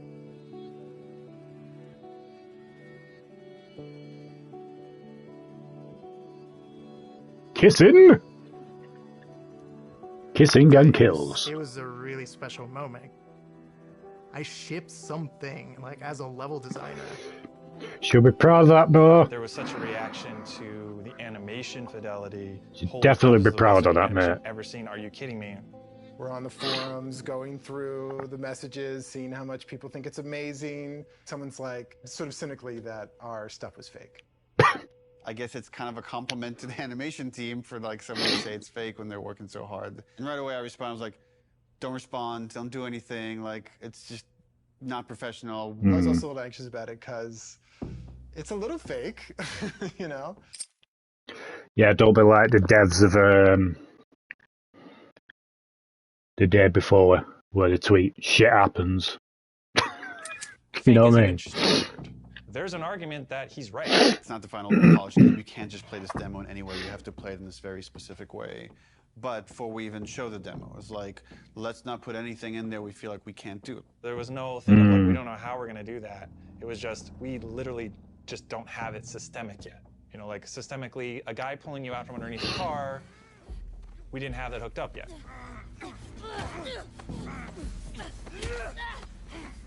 But that does happen though. Now we have it hooked up in the game. It's her! Arthur! All over soon.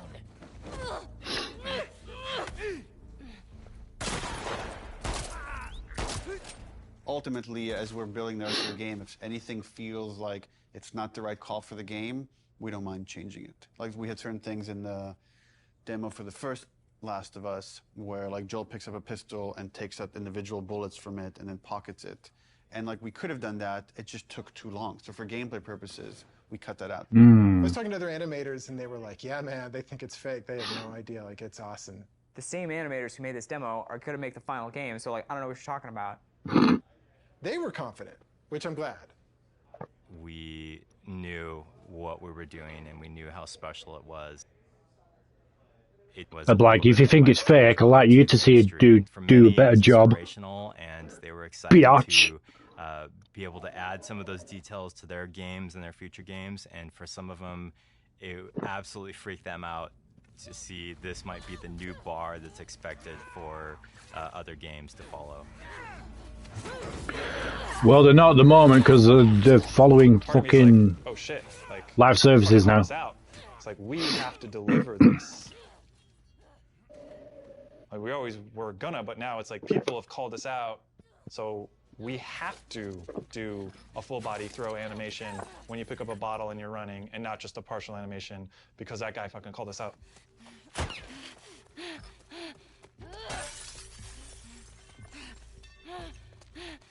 The real challenge is making the whole game look as good as this one controlled situation. We come out of E3 and hopefully we've set the standard for this, what the rest of the game needs to feel like. Fresh eyes.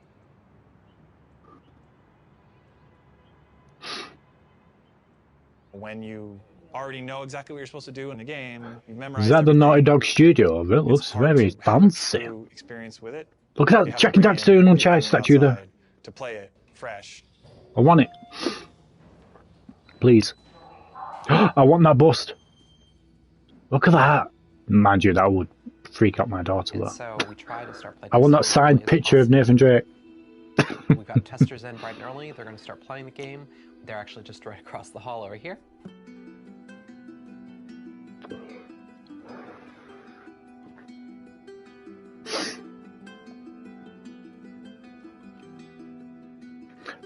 I'm just noticing those thingies there. Are those the dev kits?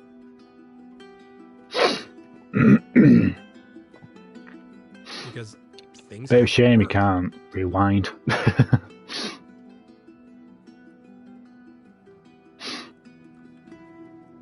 So I'm currently watching the 10 people that we have in at the moment focus testing. We've got all of their screens up so I can kind of watch all of them at the same time. Generally Yeah. keep track of any kind of recurring patterns or how long people generally take Oh. in certain areas. They do things we haven't thought of, and it really shows us where our holes are. It's like, maybe I should change this. Maybe I should try that. This player's pretty lost, trying to figure out this puzzle here, and they're trying to jump on a truck. He's got a really awesome solution here where he's putting this plank on a dumpster, and now he's moving the dumpster around. So we'll probably have to go in there and like try and fix some of that stuff up, but we'd rather figure that out now than in 6 months. True.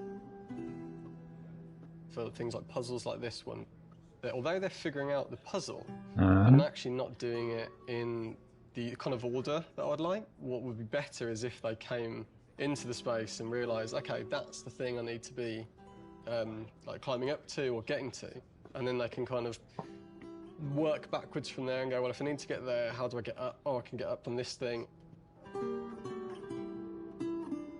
It's quite heartbreaking when you see people who are like really confused or don't get it, and it's something you think like it should be obvious, but it's not at all. Yeah, it must be the dev But it's kit. good data. Kind of looks like the We've had a few the people on the interface team of that are the really messaging passionate about making our games on the even more PlayStation. accessible for people with different kinds of disabilities and making sure as many people as possible can experience our game. Accessibility is something that like really touches a lot of people. As we get older, pretty much all of us are going to have probably some sort of accessibility need. It's important to welcome people with disabilities into all of our public spaces, into our Right, so shared we'll talk culture. about accessibility Video now. games are a rich part of that. I love this that you don't have to have like a 2-button feature to keep her crouched down. This is awesome. I love that. I think Naughty Dog were the first ones to introduce accessibility features, I believe. Well, the most advanced, anyway. And then Cole, he said, I heard you had asked this game. What do you think about the possibility of someone like myself being able to play it? And Brandon is blind. I hadn't really thought about that before. I don't even know if that's even possible, but I want to try because that sounds interesting. If you click on the L3 button, it turns the screen and the character towards your next objective. So you're able to sort of instantly sort of flip. Oh, that's cool. Much inspired by the talk you gave last time you were here. I figured. Hopefully That's a beautiful thing. We had this feature that let you navigate along the golden path. And we also had this other feature. You could like put out this sonar pulse and you'd hear where all the items and enemies were located. Oh, that was a weird sound. That was Brandon was cool. playing that and it was like, this navigation feature is great, but I don't want to just follow the golden path. I want to navigate to other things. It kind of occurred to us like, oh, we can combine these two features. We can let you scan for items and then navigate to that item. This gives you more room Okay. this way for different types of sounds for different types of items. You know what I'm saying? Yeah, Different sound for ammo, different sound for parts, different sound for explosive, different sound for keys. Or you, craftable and collectible. Yes, exactly. Right on. But since we want to hunt for secrets, just like anyone else, you're also going to want to know that, hey, there's something way over there. Players with disabilities still want to have challenge. It's not about Yeah. making an easy mode. So what happened there was an auto vault. That's very true. That's very true. Automatically vaulted. I feel happy about this. This is an example of actually the good part of the studio culture, which is self-empowered, that I think allowed us to do this crazy thing, this thing that, you know, I couldn't tell you if it makes business sense to some degree, but it was something we were passionate about and interested in. It was a way we saw we could make the game better. It was something we saw we could like push the frontiers of, and we went with it. Studio leadership was supportive of us, but this really was like a bottom-up kind of initiative. Yeah, absolutely. And I think that early success really helped to build momentum for the rest of the project. Shielding everybody from the cost, from the budget of these decisions helps them focus on their discipline. Don't worry about money, worry about making the best game possible. Trust that there are people at the top that are looking at the budget and considering that. At a certain point, Unless you're Warner Brothers Games. Dinners to the team. No. Look at all that food. Acknowledgement of like, okay, there's a lot of hard work to get it done. Can piece. And we know people are probably going to want to be staying late.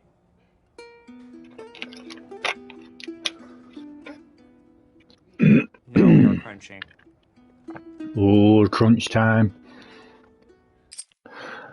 I am glad that they're acknowledging the crunching, because you don't get many developers trying to, well, explaining or talking about it. This is crunch.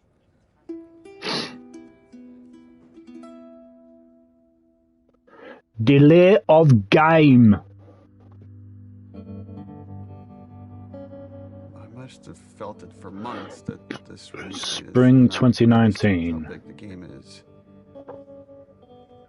People were asking us, is this a real date? Because it's not feeling like a real date anymore. So we felt like we had to react pretty soon. I always think when they release trailers and they put like a release window or a release date, I always think that any developer out there should not put anything on until they know for 100% that they know it's finished or nearly finished, and put a date out on a new trailer. And then, you know. And then at some point it just felt like because people were starting to put in longer hours, it wouldn't have been fair to not figure this stuff out sooner than later. But that's just my personal opinion. We're never gonna finish this game. If you work Yes, hard Kurt, for you longer, will. that could You have will. a toll on you.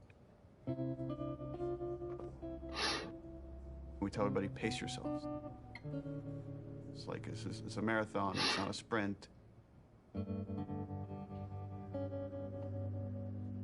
We settled on a February release date. Leave some gas in the tank. Right now, we are dancing a very intricate and dangerous dance. We have something like 6 months left to finish the game. And we are also showing a demo to the press. The longest playable demo we've ever done. 2 separate levels of the game. A level towards the beginning of the game where you play with Dina on patrol outside of Jackson. And then the second part of the demo is in a level that's super duper challenging. Ellie by herself, murder mode. So what we're doing for the press in 9 weeks is really those 2 levels of the game. It's unlikely that we're going to need to touch them again until the game ships. That was really the only kind of demo that we could do at this point that would still help further our production goals as well as give us this like marketing boost that we need. The more we talked about it, the more we convinced ourselves, okay, this would actually be a good time to just put up a trailer. Building these 2 major demos and a trailer next to the rest of the fucking game. And it felt impossible early on. It's the thing that's always hard for us. I feel your pain. You review these things and we're looking at all these tiny details. It's like, even that shot of Jackson is like, where should the trees be? How much fog should there be? How much sun should there be? How should the sun hit the clouds? How do we get all these civilians? The kids, do they have the proper gear? Are they wearing the right clothes? Is the tractor leaving tracks on the ground? That kind of crazy detail can only come through all these departments coming together and rising to this occasion to achieve that kind of level of quality. Magic. We wanted to show the team the final trailer. Before we show you the trailer, just to say thank you to everyone. We jumped from doing. Oh, is this the fake out of the reveal of Joel? And it's like pretty amazing what we can do when we all come together. In fact, it's so amazing you can forget. And I've been here for a long time and I can forget. So to remind you and maybe reignite some of that panic, we're going to show you 2 trailers. One from exactly a month ago and one from about an hour ago when we wrapped up the trailer. So enjoy. See if you can spot the difference. Look who decided to join us. All right. Oh, this is okay. Dina, where are you?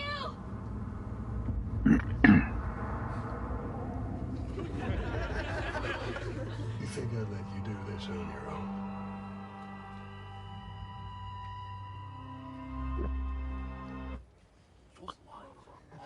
It only gets 1 clap. Keep in mind, this is what the whole game's going to look like. We're going to make it this awesome. Blech.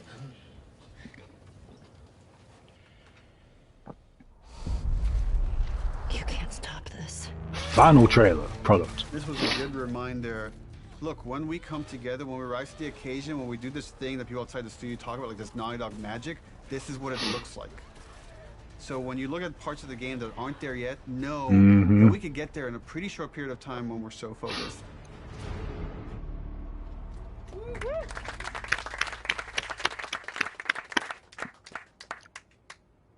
The date was the scariest part about that. Got the trailer done. We're back to it.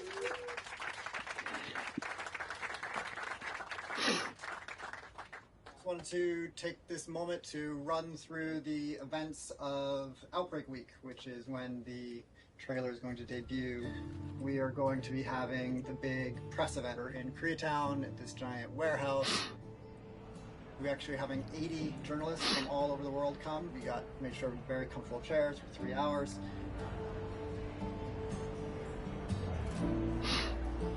Outbreak Day is the day the outbreak happened in the United States in 2013. In real life, we celebrate September 26th as Last of Us Day.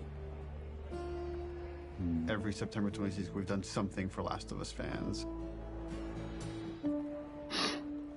When people play these two sections, which are very different, I hope and I feel that both of them are equally impressive.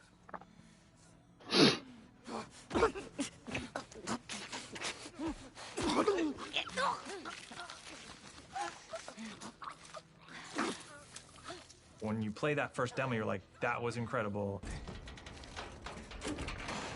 Oh my god. This could have been the whole demo. This could have been the whole thing. It says enough about what the game is. And then you play the other half, and it's like way more mechanics heavy, way more combat heavy. Keep going, boy.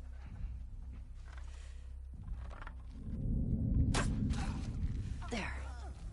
In the highest level of how Naughty Dog is perceived as a company, it's that we're story first and mechanics second.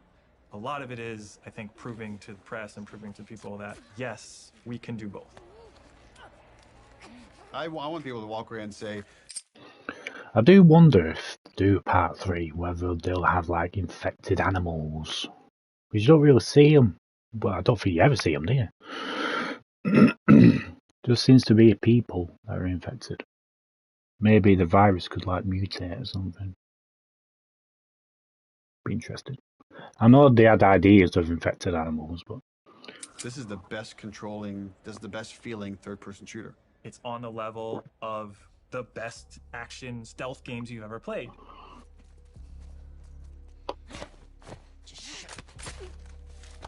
So one of the things that I've always found really exciting about The Last of Us is the kind of fidelity with which we represent human intelligence. One of the ways that really helped make them feel more human and more alive was the way that they use their body language to communicate to each other. Everybody spread out. We may have multiples. Just don't be using AI. Animation team, design team, and programmers all got together and we acted out a number of scenarios. And I think AI can be a reference and touch points that we can always look back to about the way that death of the gaming industry. We naturally respond to each other. And those are the types of details that we want to weave back into the game. Yeah, even when they Took out Zoe. the name's exactly there. Out there. Sweep the whole goddamn street. Our NPCs are named so that you understand these people have relationships. They want to get revenge on you. It's this little mini loop of the whole premise of the game. Omar! Flanker! I just killed their friend and they want to kill me now.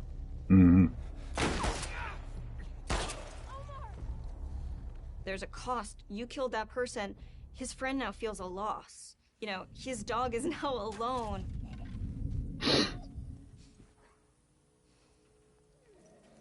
Nope. Dogs are really difficult to start off with because they're quadrupeds. They just don't turn around. They kind of like wheel around a little bit. Smell something, girl? The main concern we had is how is it that we can actually get a dog to perform a dance card on the dog in mocap suit. And when we finally brought them on set, it was just incredible what these dogs were capable Yeah. of doing and what the trainers were able to accomplish in a short time. Cool. They move extremely quickly, so they're super hard to shoot. Fuck! They are very low to the ground. You have like these attacks that are designed to go up here, and now you have to kind of do them down there. Killing a dog has gotten people more like upset than anything else in the game, than hanging people, than eviscerating people. We're gonna break new ground in dog murder.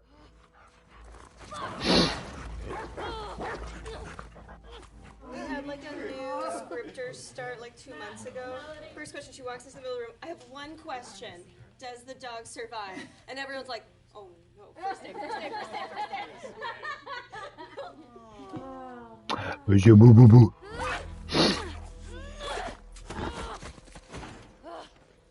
So we killed it, and then you have to love it knowing that it's already dead. So there's gonna probably be people that are upset about that. Hey, Al, you want to go to the trucks? Let's go to the trucks. Especially the Notable exception PETA. of Alice. We took great pains to ensure that every combat encounter that you fight against a dog, you do not have to kill any of them. That is very true.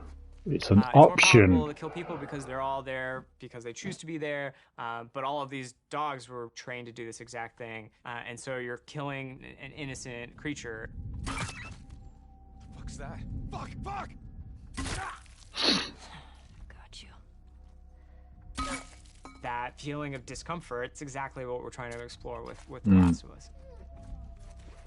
Ironically, making them more realistic makes people feel more okay about killing them. We had like kind of a goofy art prototype. We had like just a very rough dog. We found that goofy dog that had no fur, people felt really bad about killing that dog. Like when you would shoot them, they would fall over dead and like give one last whine as their like dying breath and stuff. So we just Kind really of tried flops to, like when tone down the pitiability of all the dogs. goats and stuff. do that weird freeze and flop. The best sound in most games are the stuff you don't notice. The Foley in the game is extremely detailed.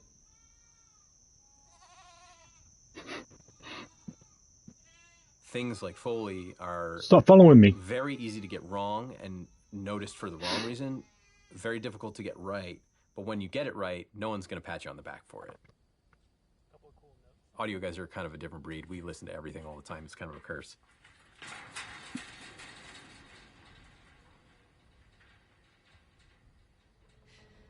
Our ability to use pre-recorded assets from a library that's like commercially available has been diminished almost entirely because we have very specific needs. Do one more of those?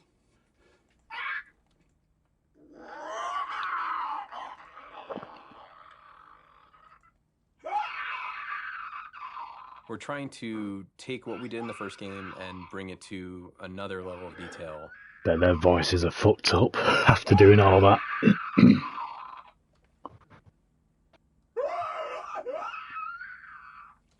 Yeah, play with that a little bit. Like mixing that tonality in is cool. Yeah. The enemies themselves, especially the infected, have had to go through a review process. In the first game, they're pretty coarse. They're basically like on or off. They're either walking around mumbling or they're freaking out trying to get you.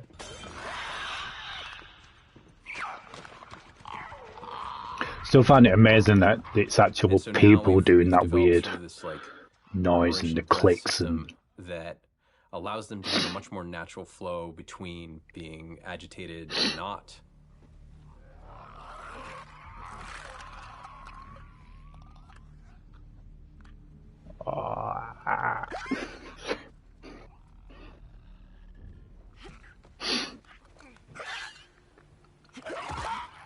A big part of those recording sessions is working with the voice actors. It's much more collaborative.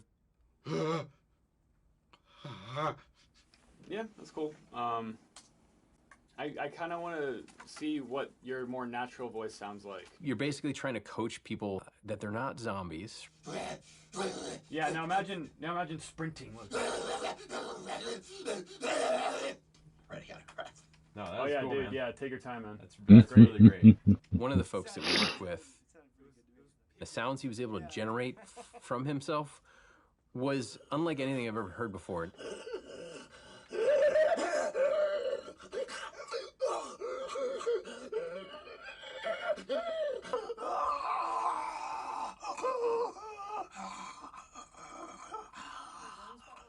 gnarly sounding roars and breaths and wheezes and really interesting stuff that I've never heard come out of a person ever.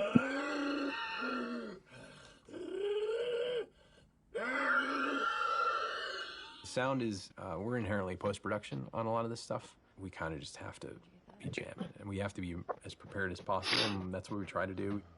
A lot of stuff is yet to come for us, which means there's not a lot of time left, which means that it's going to get really intense. It gets really intense for everybody, but for audio in particular, we'll be here late.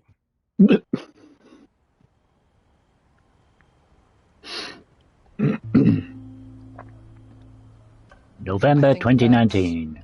I don't know if it's the whole studio, but I'm definitely feeling very tired right now. I'm feeling a little burned out. I'm realizing that I can't crunch like I used to. I can't put everything I have into these games as much as I was able to when I first got here. It's pretty unanimous that this game is really big, where it's bigger than we'd like it to be. Oh, is that maybe one of the reasons why she decided to leave? My argument, make the game small again.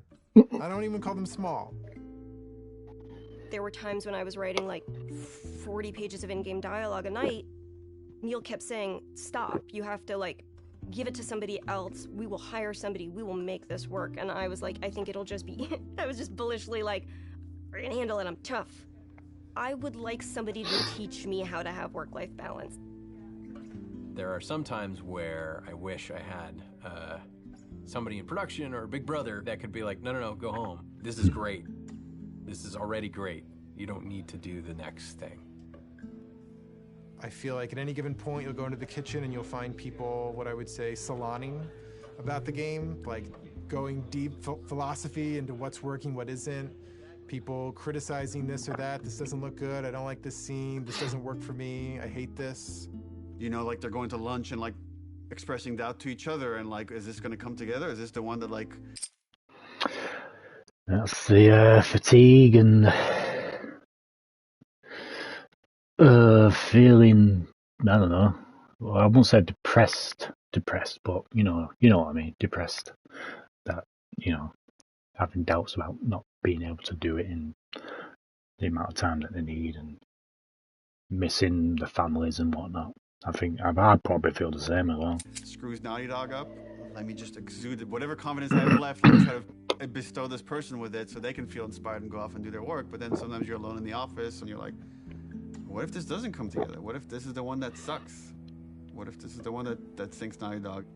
So then you have to like kind of bury it, compartmentalize it. Who knows what damage it does to your body while you're doing that?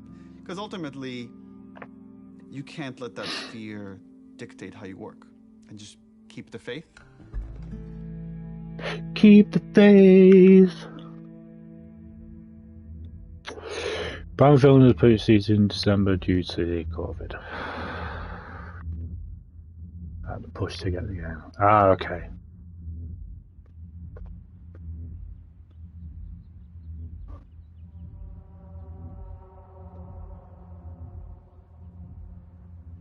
The game was just about done, was content complete. We were fixing bugs when there's these like rumblings of this pandemic happening. Like I remember when this COVID shit hit, and we were like, keep the faith, Sig. Like, for real pandemic. You know, at first it feels like, oh, this is nothing we need to worry about, and then all of a sudden you do have to worry about it. Like, are people going to want to play a game that takes place in a pandemic when there's a real pandemic? And people are still questioning it now whether it was man-made. Do you guys think it was man-made?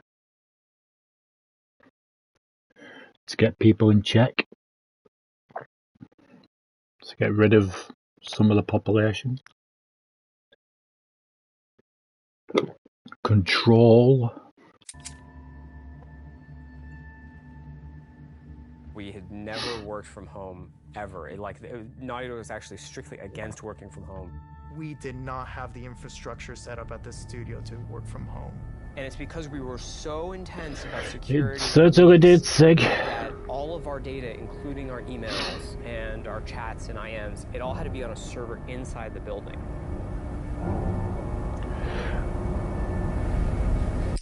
So I'm guessing that's probably the main reason why everything got leaked, because they had to do everything from home.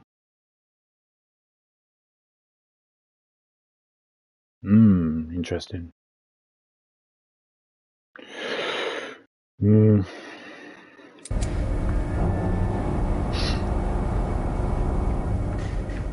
That's a lot of fucking servers. From the outside world.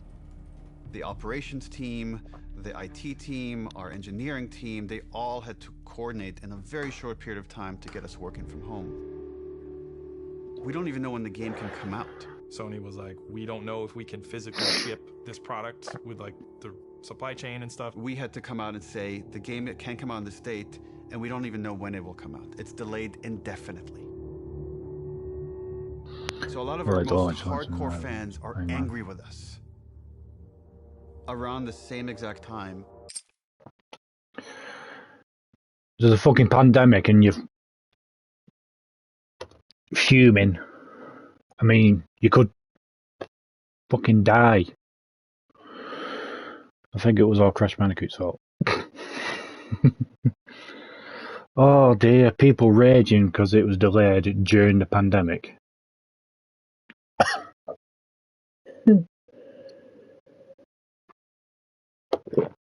This is why I fucking hate social media sometimes, you know. Hiding behind the avatars. So you can't get me. I can type whatever I want. You can't get me. Fuck off. we started having these leaks. We're like, Oh, didn't here we put go. out this video. Like, where is this coming from? It's a video from one of our reviews, so you could hear the notes, and people that can't attend the meeting can watch it after the fact. We store all these videos on our server. Did it come from the inside? Someone with a Naughty Dog? My first thought was, this isn't like a developer leaking this, isn't it? This isn't someone on the team.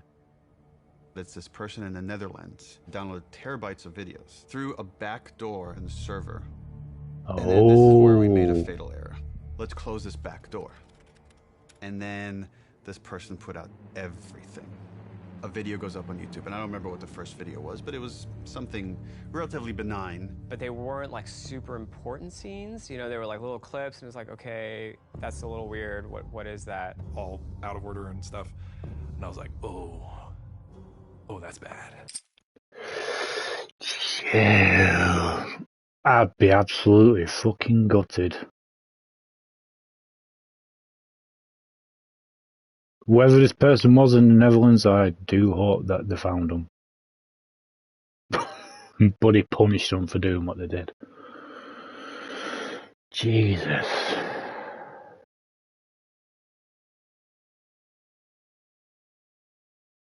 It'd probably end up being a bloody teenager. Another teenager. Like the one that leaked all the Grand Theft Auto shit. And you kind of want to just say, stop, wait, don't watch it. Like, you're gonna ruin things for yourself. There's YouTubers I've watched for years, and they're making entire videos, and the title is like, fuck Naughty Dog. And fuck The Last of Us Part 2. There's just all this negativity and no positivity because no one has played the game. They just have these videos out of context and all these rumors mixed with them. Abby's. Feels like bloody media outlets and newspaper outlets just posting shit out without context. You know what I mean?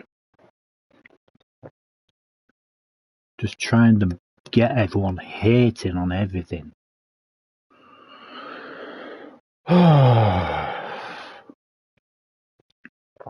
Jeez. Yeah, because they can. Like I said, hiding behind their avatars.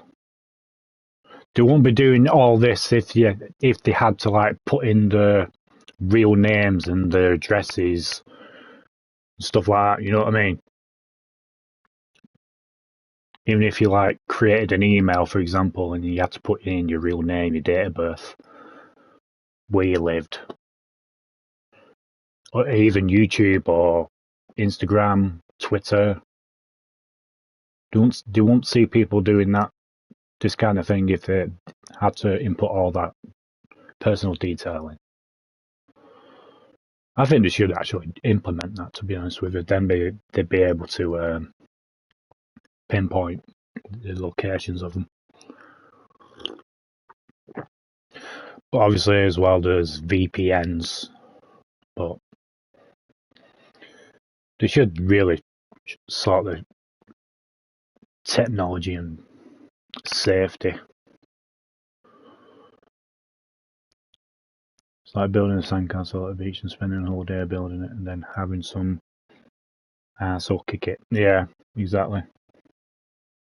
Playable. They thought Abby was trans because she has muscles. Here's the ending if they kill Ellie. And then it just turned into the whole political thing. Oh, Naughty Dog's just doing this political shit. And then I get this text from Evan. They just posted Joel's death.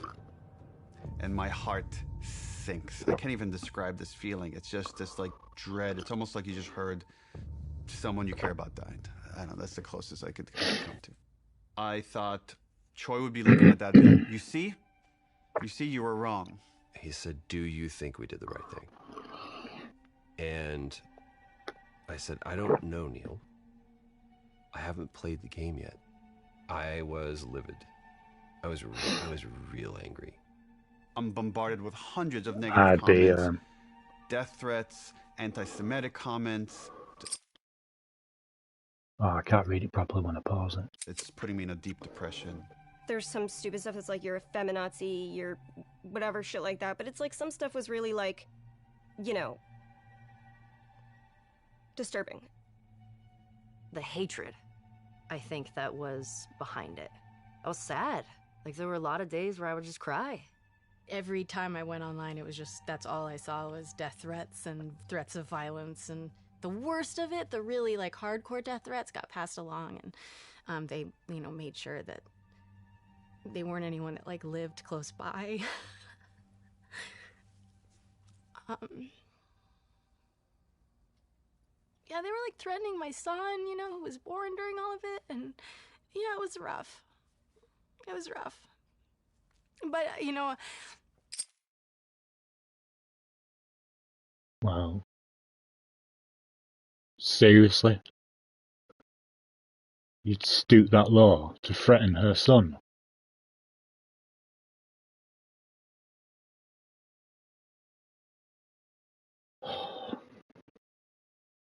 Wow.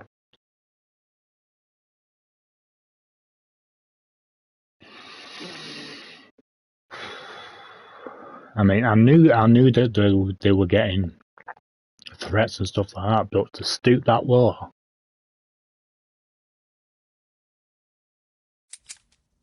More than anything, it just kind of like... It kind of like... taught me to kind of keep a distance, you know?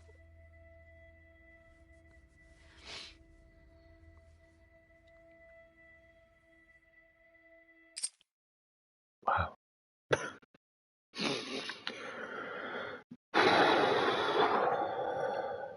Fucking hell. I bet she's still suffering from it now. Exactly, it's a fucking video game.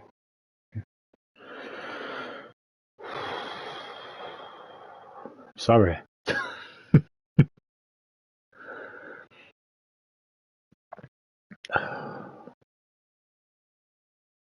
I think it's mostly because I've got kids of my own, and if that would ever happen to me, I feel exactly the same way.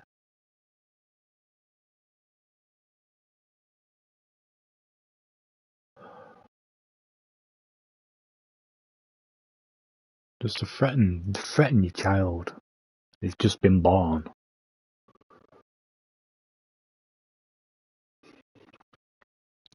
Fuck you. Fucking Charles, man. Fuck you.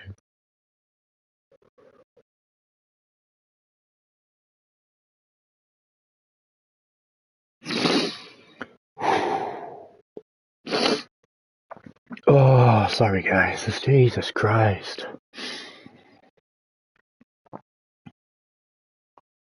Well, I do hope Laura is okay now. Obviously, she's probably still suffering and, like she said, keeping a distance from people now. I bet she still has that anxiety from it all. Because you don't get over that just like that, you know what I mean? That'd be fucking terrifying. Even to everyone else at Naughty Dog who's got the same messages and stuff. Wow. See, another reason why I fucking hate social media. This thing that I spent 4.5 years on, it's kind of getting violated. And then for 2 months Yeah, exactly. before release, there's Exactly. like nothing you can do. You can't release the game sooner because it's not done yet. Well, I really do hope everyone at Naughty Dog and all the actors are alright now. And that was the lowest point in my life. Obviously, it I'm probably working still on the affects game. them, but Towards the end, at home, by myself, I'm very alone. And I said, who am I doing this for? I never thought I'd watch a documentary. It fucking had me in tears, man. Like, why am I... Why? It's too much. And I barely squeaked by.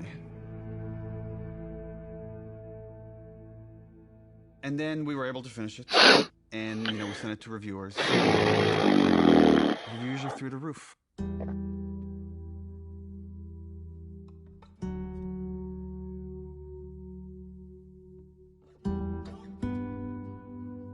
And I called Troy and I said, like, dude, I'm sorry. I feel like I failed you. And he's like, what are you talking about? And I'm like, yeah, just... It's a masterpiece, Neil. Dude, I don't care. I played the game and I love Absolutely. it. Masterpiece. And I got really emotional. It's like I realized how much I care about Troy caring about the game. And that was a huge sense of relief. There's not a single aspect of the game, part 2, that I would change. And anytime someone comes up to me and says, I didn't really like what they did to Joel, I was like, great, awesome. Tell me a better version of the story. And to this day, they still can't. It was a traumatic experience for myself and many people on the team. I do wish, though, having Troy said that, I do wish, though,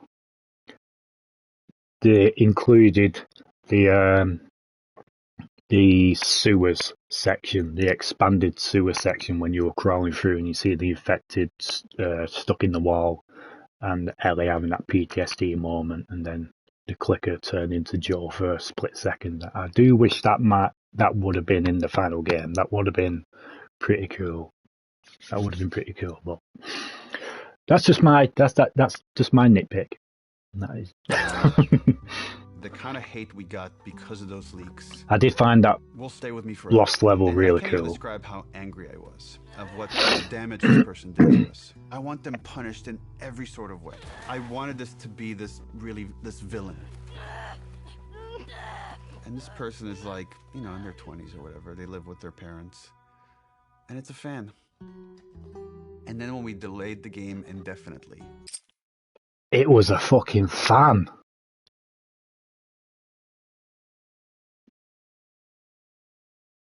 It was a fan?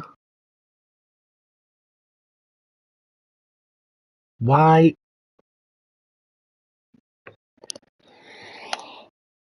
Oh. I'm doing a Peter Griffin now. It was a... Wow.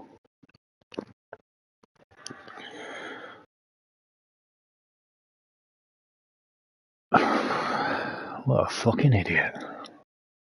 This is what they said, is like, I wanted to force Naughty Dog's hand. I wanted to force them to release the game. So I thought if I just put out all the videos, eventually they'll put out the game, which again was never an option for us. What? Fuck's sake, I man. remember sitting there, sitting in my anger, and then slowing down and just saying, okay, if anybody should take the lesson from Last of Us Part 2, it should probably be us. Just let it go.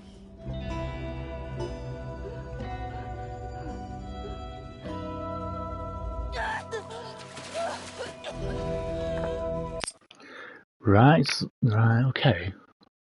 So I suppose that particular scene explains what Neil said then.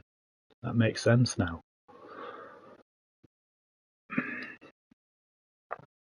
I still can't believe that it was a fucking fan.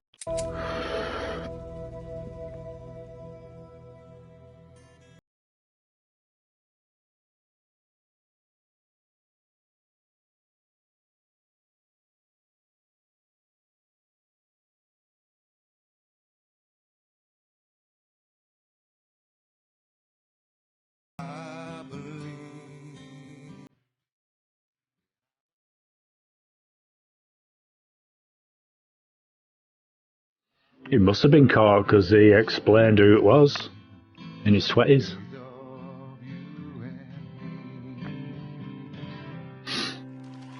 We got Eddie Vedder to play Future Days for the Game Awards. I'm a huge Pearl Jam fan. Mm-hmm. Yeah, I know, so shocking to many people. What a fascinating way to tell a story. It's just getting better and better all the time. And I really appreciate the way that Future Days was used, especially bringing Joel and Ellie together, connecting through music. It was cool to be part of it. So thanks for having me, and enjoy the rest of the show. How lucky am I? Like, how cool is this? This person that I've admired since I was a kid. I don't think I ever is now, saw like, that. mentioning this game that we all made. And then we started winning award after award after award. Unless I missed I it. wanted that validation for the team. Everyone at Naughty Dog, I can't wait to hug and high five and get drunk with each one of you. That's going to have to wait till next year. And more than anything, and I know that I speak for the whole team when I say this, we'd like to thank our friends and family that stood by us and support us throughout us making this game. You inspire us not only to make better, more meaningful games, but to improve how we make games.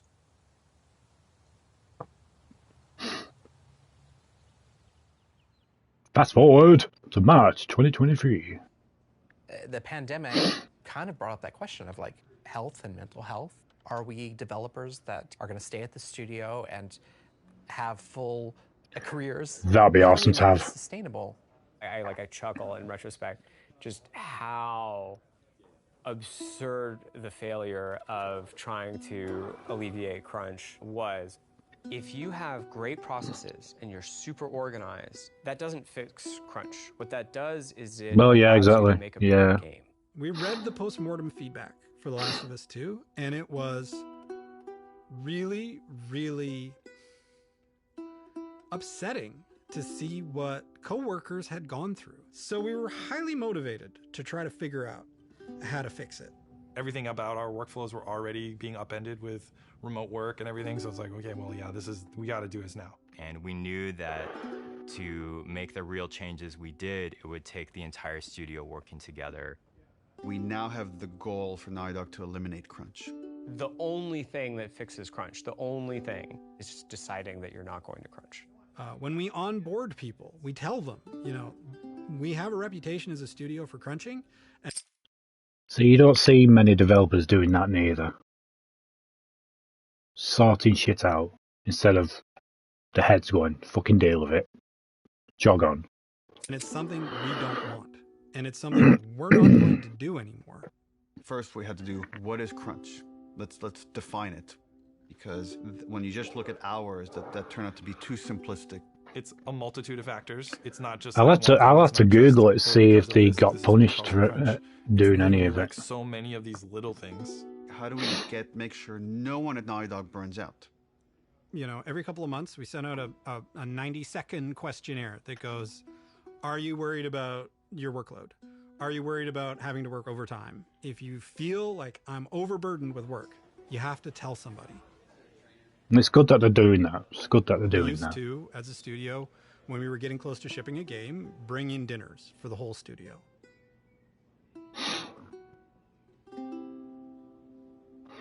We don't do crunch dinners anymore. Being able to work from home is hugely helpful for me, from my mental health. Of like, my daughter's there, my wife is there. Hybrid is really the sweet spot because I think the benefits have just been enormous. In the past, our leads, our managers, were the people that were best at their craft.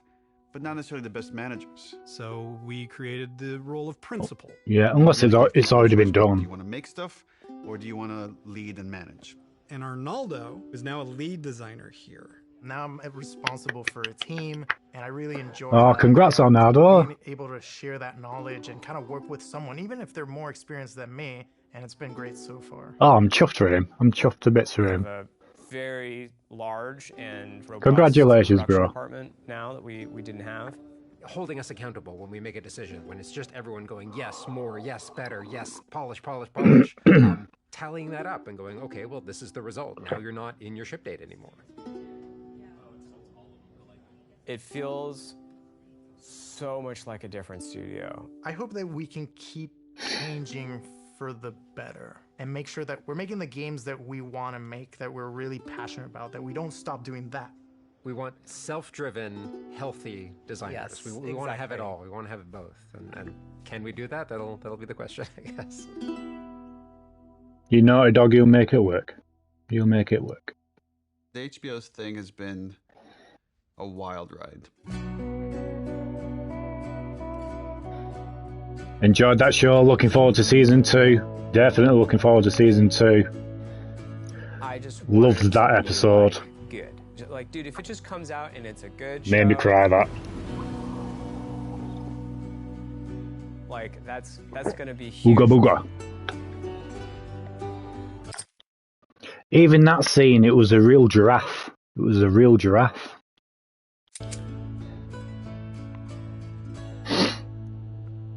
I love that show. Awesome. Can't wait for season 2. I'm sure it will be very different when I actually see Abby being portrayed. That will be so weird. I can't imagine what Ashley and Troy must be feeling. Specifically because Ellie is a part of my heart. Yeah, exactly. I mean, suppose even the actors in the series, season 1 and upcoming season 2, will probably get some bullshit assholes sending negative bullshit their way.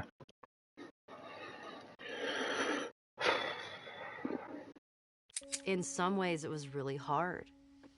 I feel like Bella was the only person who could play her. Because I feel like she is Ellie. There's a part of me that's like... She's an awesome Ellie. protective of her. She's awesome Ellie. I remember when Neil told me, like, we found Joel. I was like, he wasn't missing.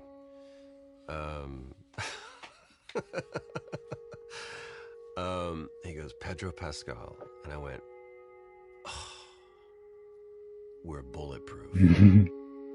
It felt like Craig and Neil together saw that this was a story about humanity, and they made it a story about humanity. We got Frank. Who knew that was waiting? Craig's screaming from the sidelines going, I did. When... I just don't understand why I thought yeah, exactly. Neil like I and said, Craig asked me to... Heidi Band Ellie's advertised. mother, Anna. It's cool that they got. It's cool that. Yeah, it's cool that they managed to get that in. Being able to sort of bring Ellie into the world, be the first one to fight for her.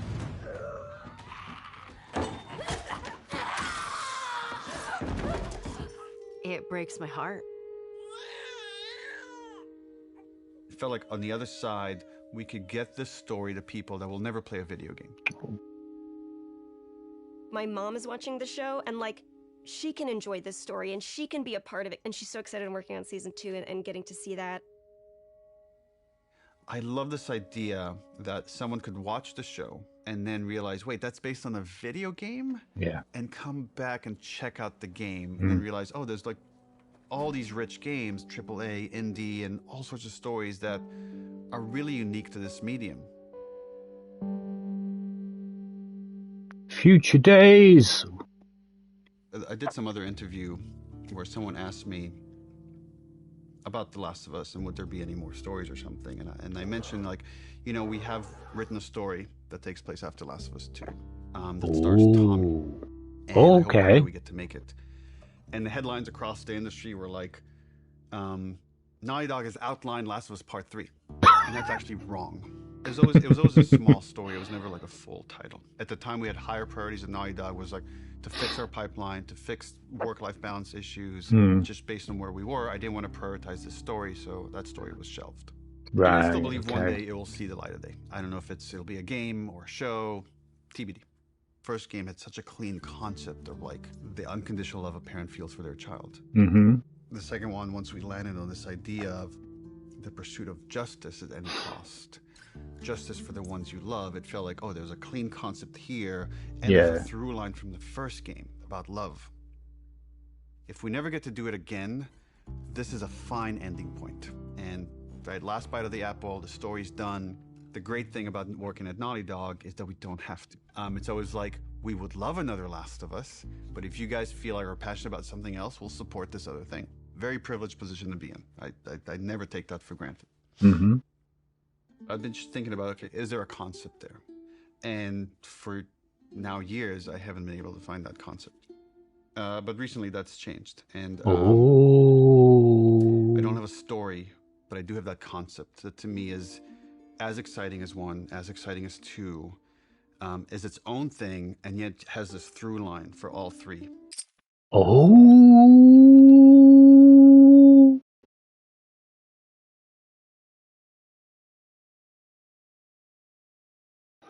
Is he sneakily announcing that there could be a part 3 eventually? I certainly hope so.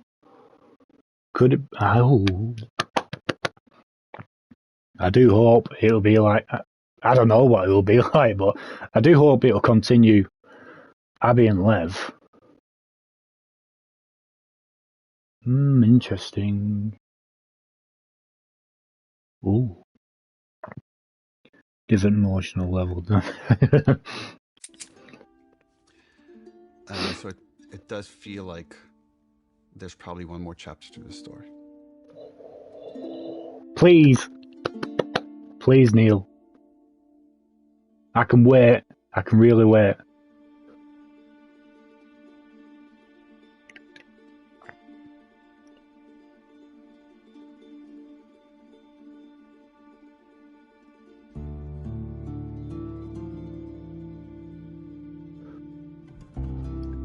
Probably right at the very end. Yeah, that's what I was saying. Maybe it could be the swan song for the PS5 before the next console comes out.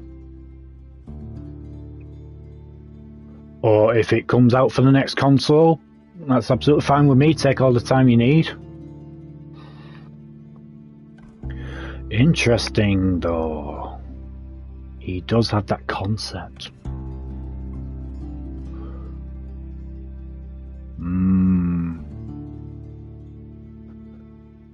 But yeah, his original idea was to play as Tommy, but that's been scrapped. So, interesting.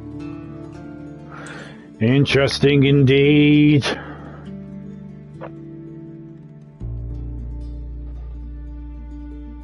Does make you wonder who would you play in part 3?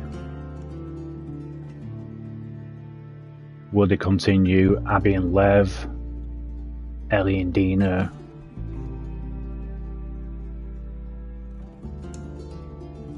A completely new character altogether?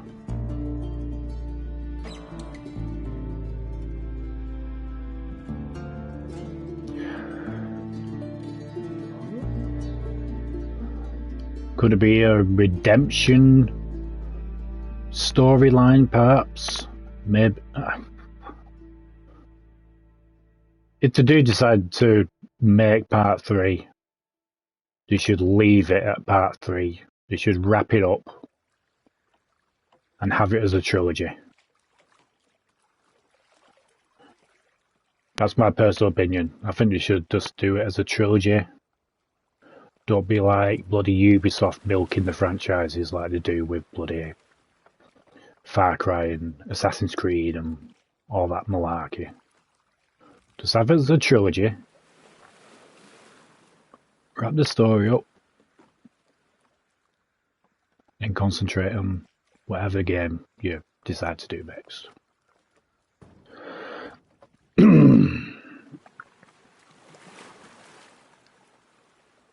Having it as a trilogy would make sense. Yeah, it would.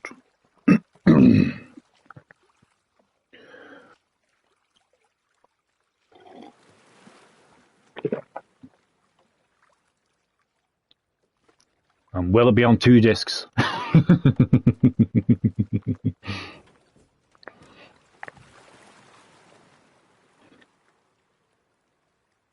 Near the beginning, middle, and end, exactly.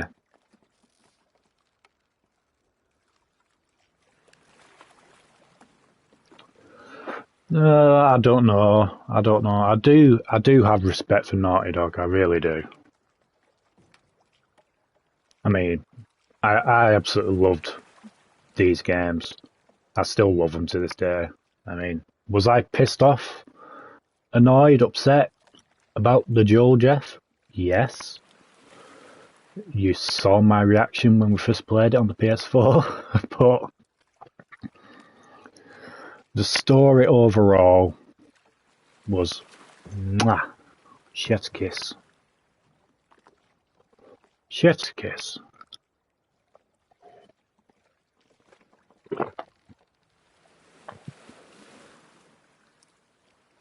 But yeah, when they were talking about the whole COVID situation and stuff like that, I do remember watching like the live streams, what Troy Baker did on his Instagram, and he was doing like live signings of his posters and stuff like that, and obviously I got it there.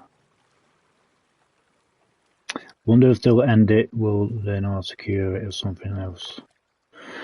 I don't know if they did happen to continue the story of like Ellie and Abby and Lev and whatever. Maybe Ellie would, I don't know, manage to get that salvation, redemption thing and actually have the choice to basically, you know, give her life up in order to cure the world. But I don't know. I don't know. But yeah, I'll have to show you. I'll have to show you. Hang on, I don't know if you'll be able to see it though.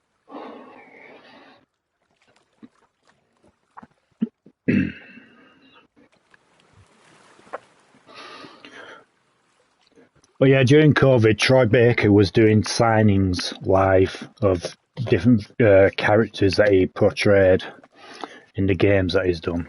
Hang on, let me take this out. I don't think you'll be able to see it through the glass because of the glare.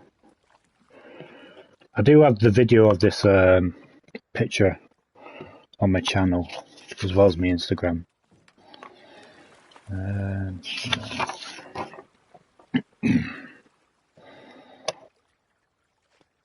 Shit, I can't get it out. There we go.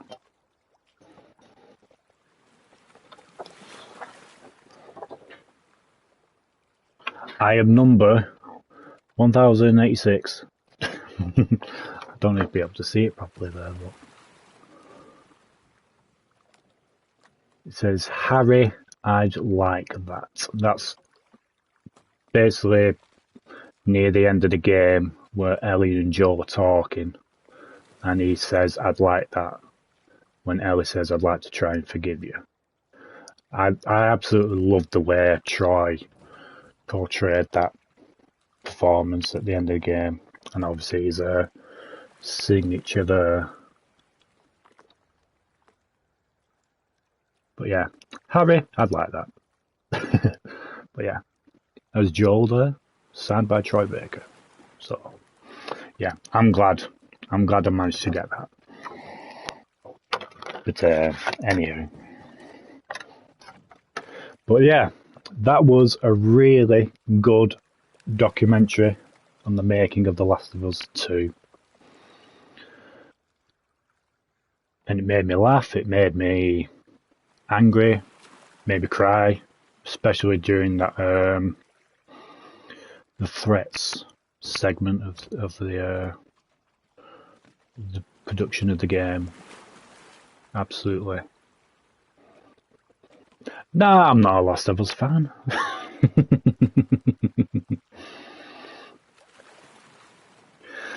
Would we get any more scenes with Joel?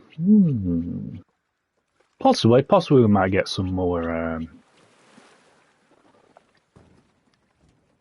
flashbacks, maybe. Because I suppose there'd still be a few things that she remembers.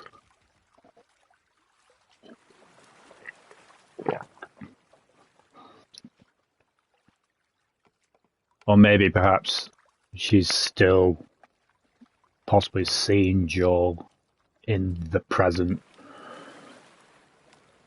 Maybe she can like imagine Joel being here and you get to see Joel and she'd be like talking to him and he'd probably talk back to her like a conscience thing. And plus with her suffering with PTSD, you don't know, do you? So you just don't know.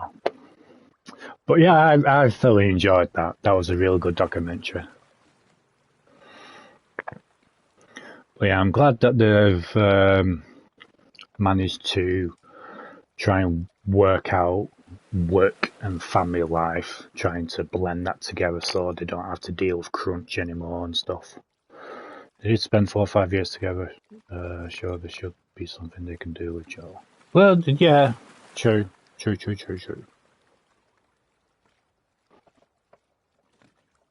And plus we've got season 2 coming as well. That'll be pretty cool to watch. I'm definitely going to watch that when that releases. Is it next year that's supposed to come out? 2025? Be really interesting to see everyone's portrayal as the characters in it.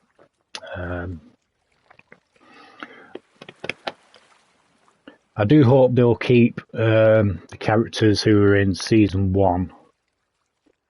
Obviously not Marlene and everyone who dies in season 1, but you know what I mean.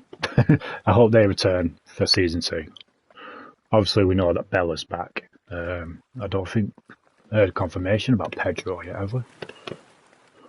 Well, I'm pretty sure he'll be back. But yeah, I do hope they will possibly do more episodes, or maybe considering The Last of Us 2 is a big game, maybe they might spread it between 2 seasons perhaps.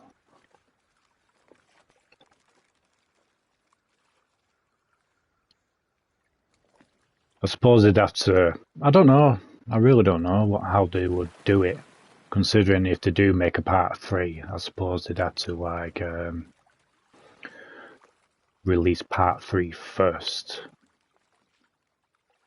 So I suppose they could do part 2 of the game in a couple of seasons, just to spread the period time. You know what I mean? But just have to wait and see.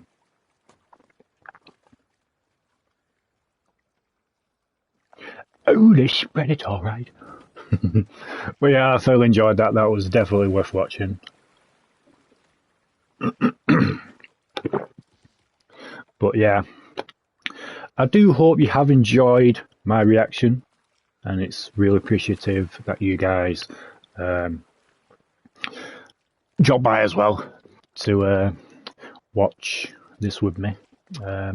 Plus there was a few things that I didn't even know that were in the game.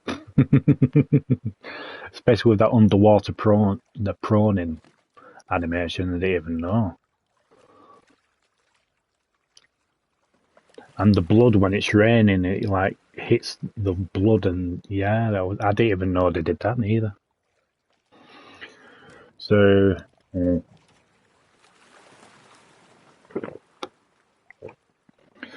anywho, I do hope you have enjoyed the reaction as always. So yeah, it was somewhat different tonight, but I'm just trying to debate whether to do another stream and what to stream.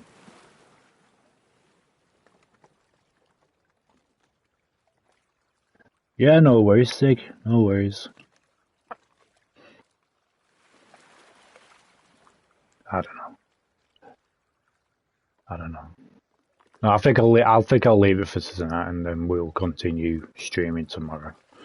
But yeah, I do hope you have enjoyed anyway. So feel free to like, comment, share, and subscribe. Helps me out a lot. Be sure to give us a follow on the socials. And you know what to do to help support the channel. Very appreciative.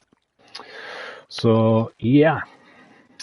This batch it has. Hope you enjoyed again. See you soon with a new video.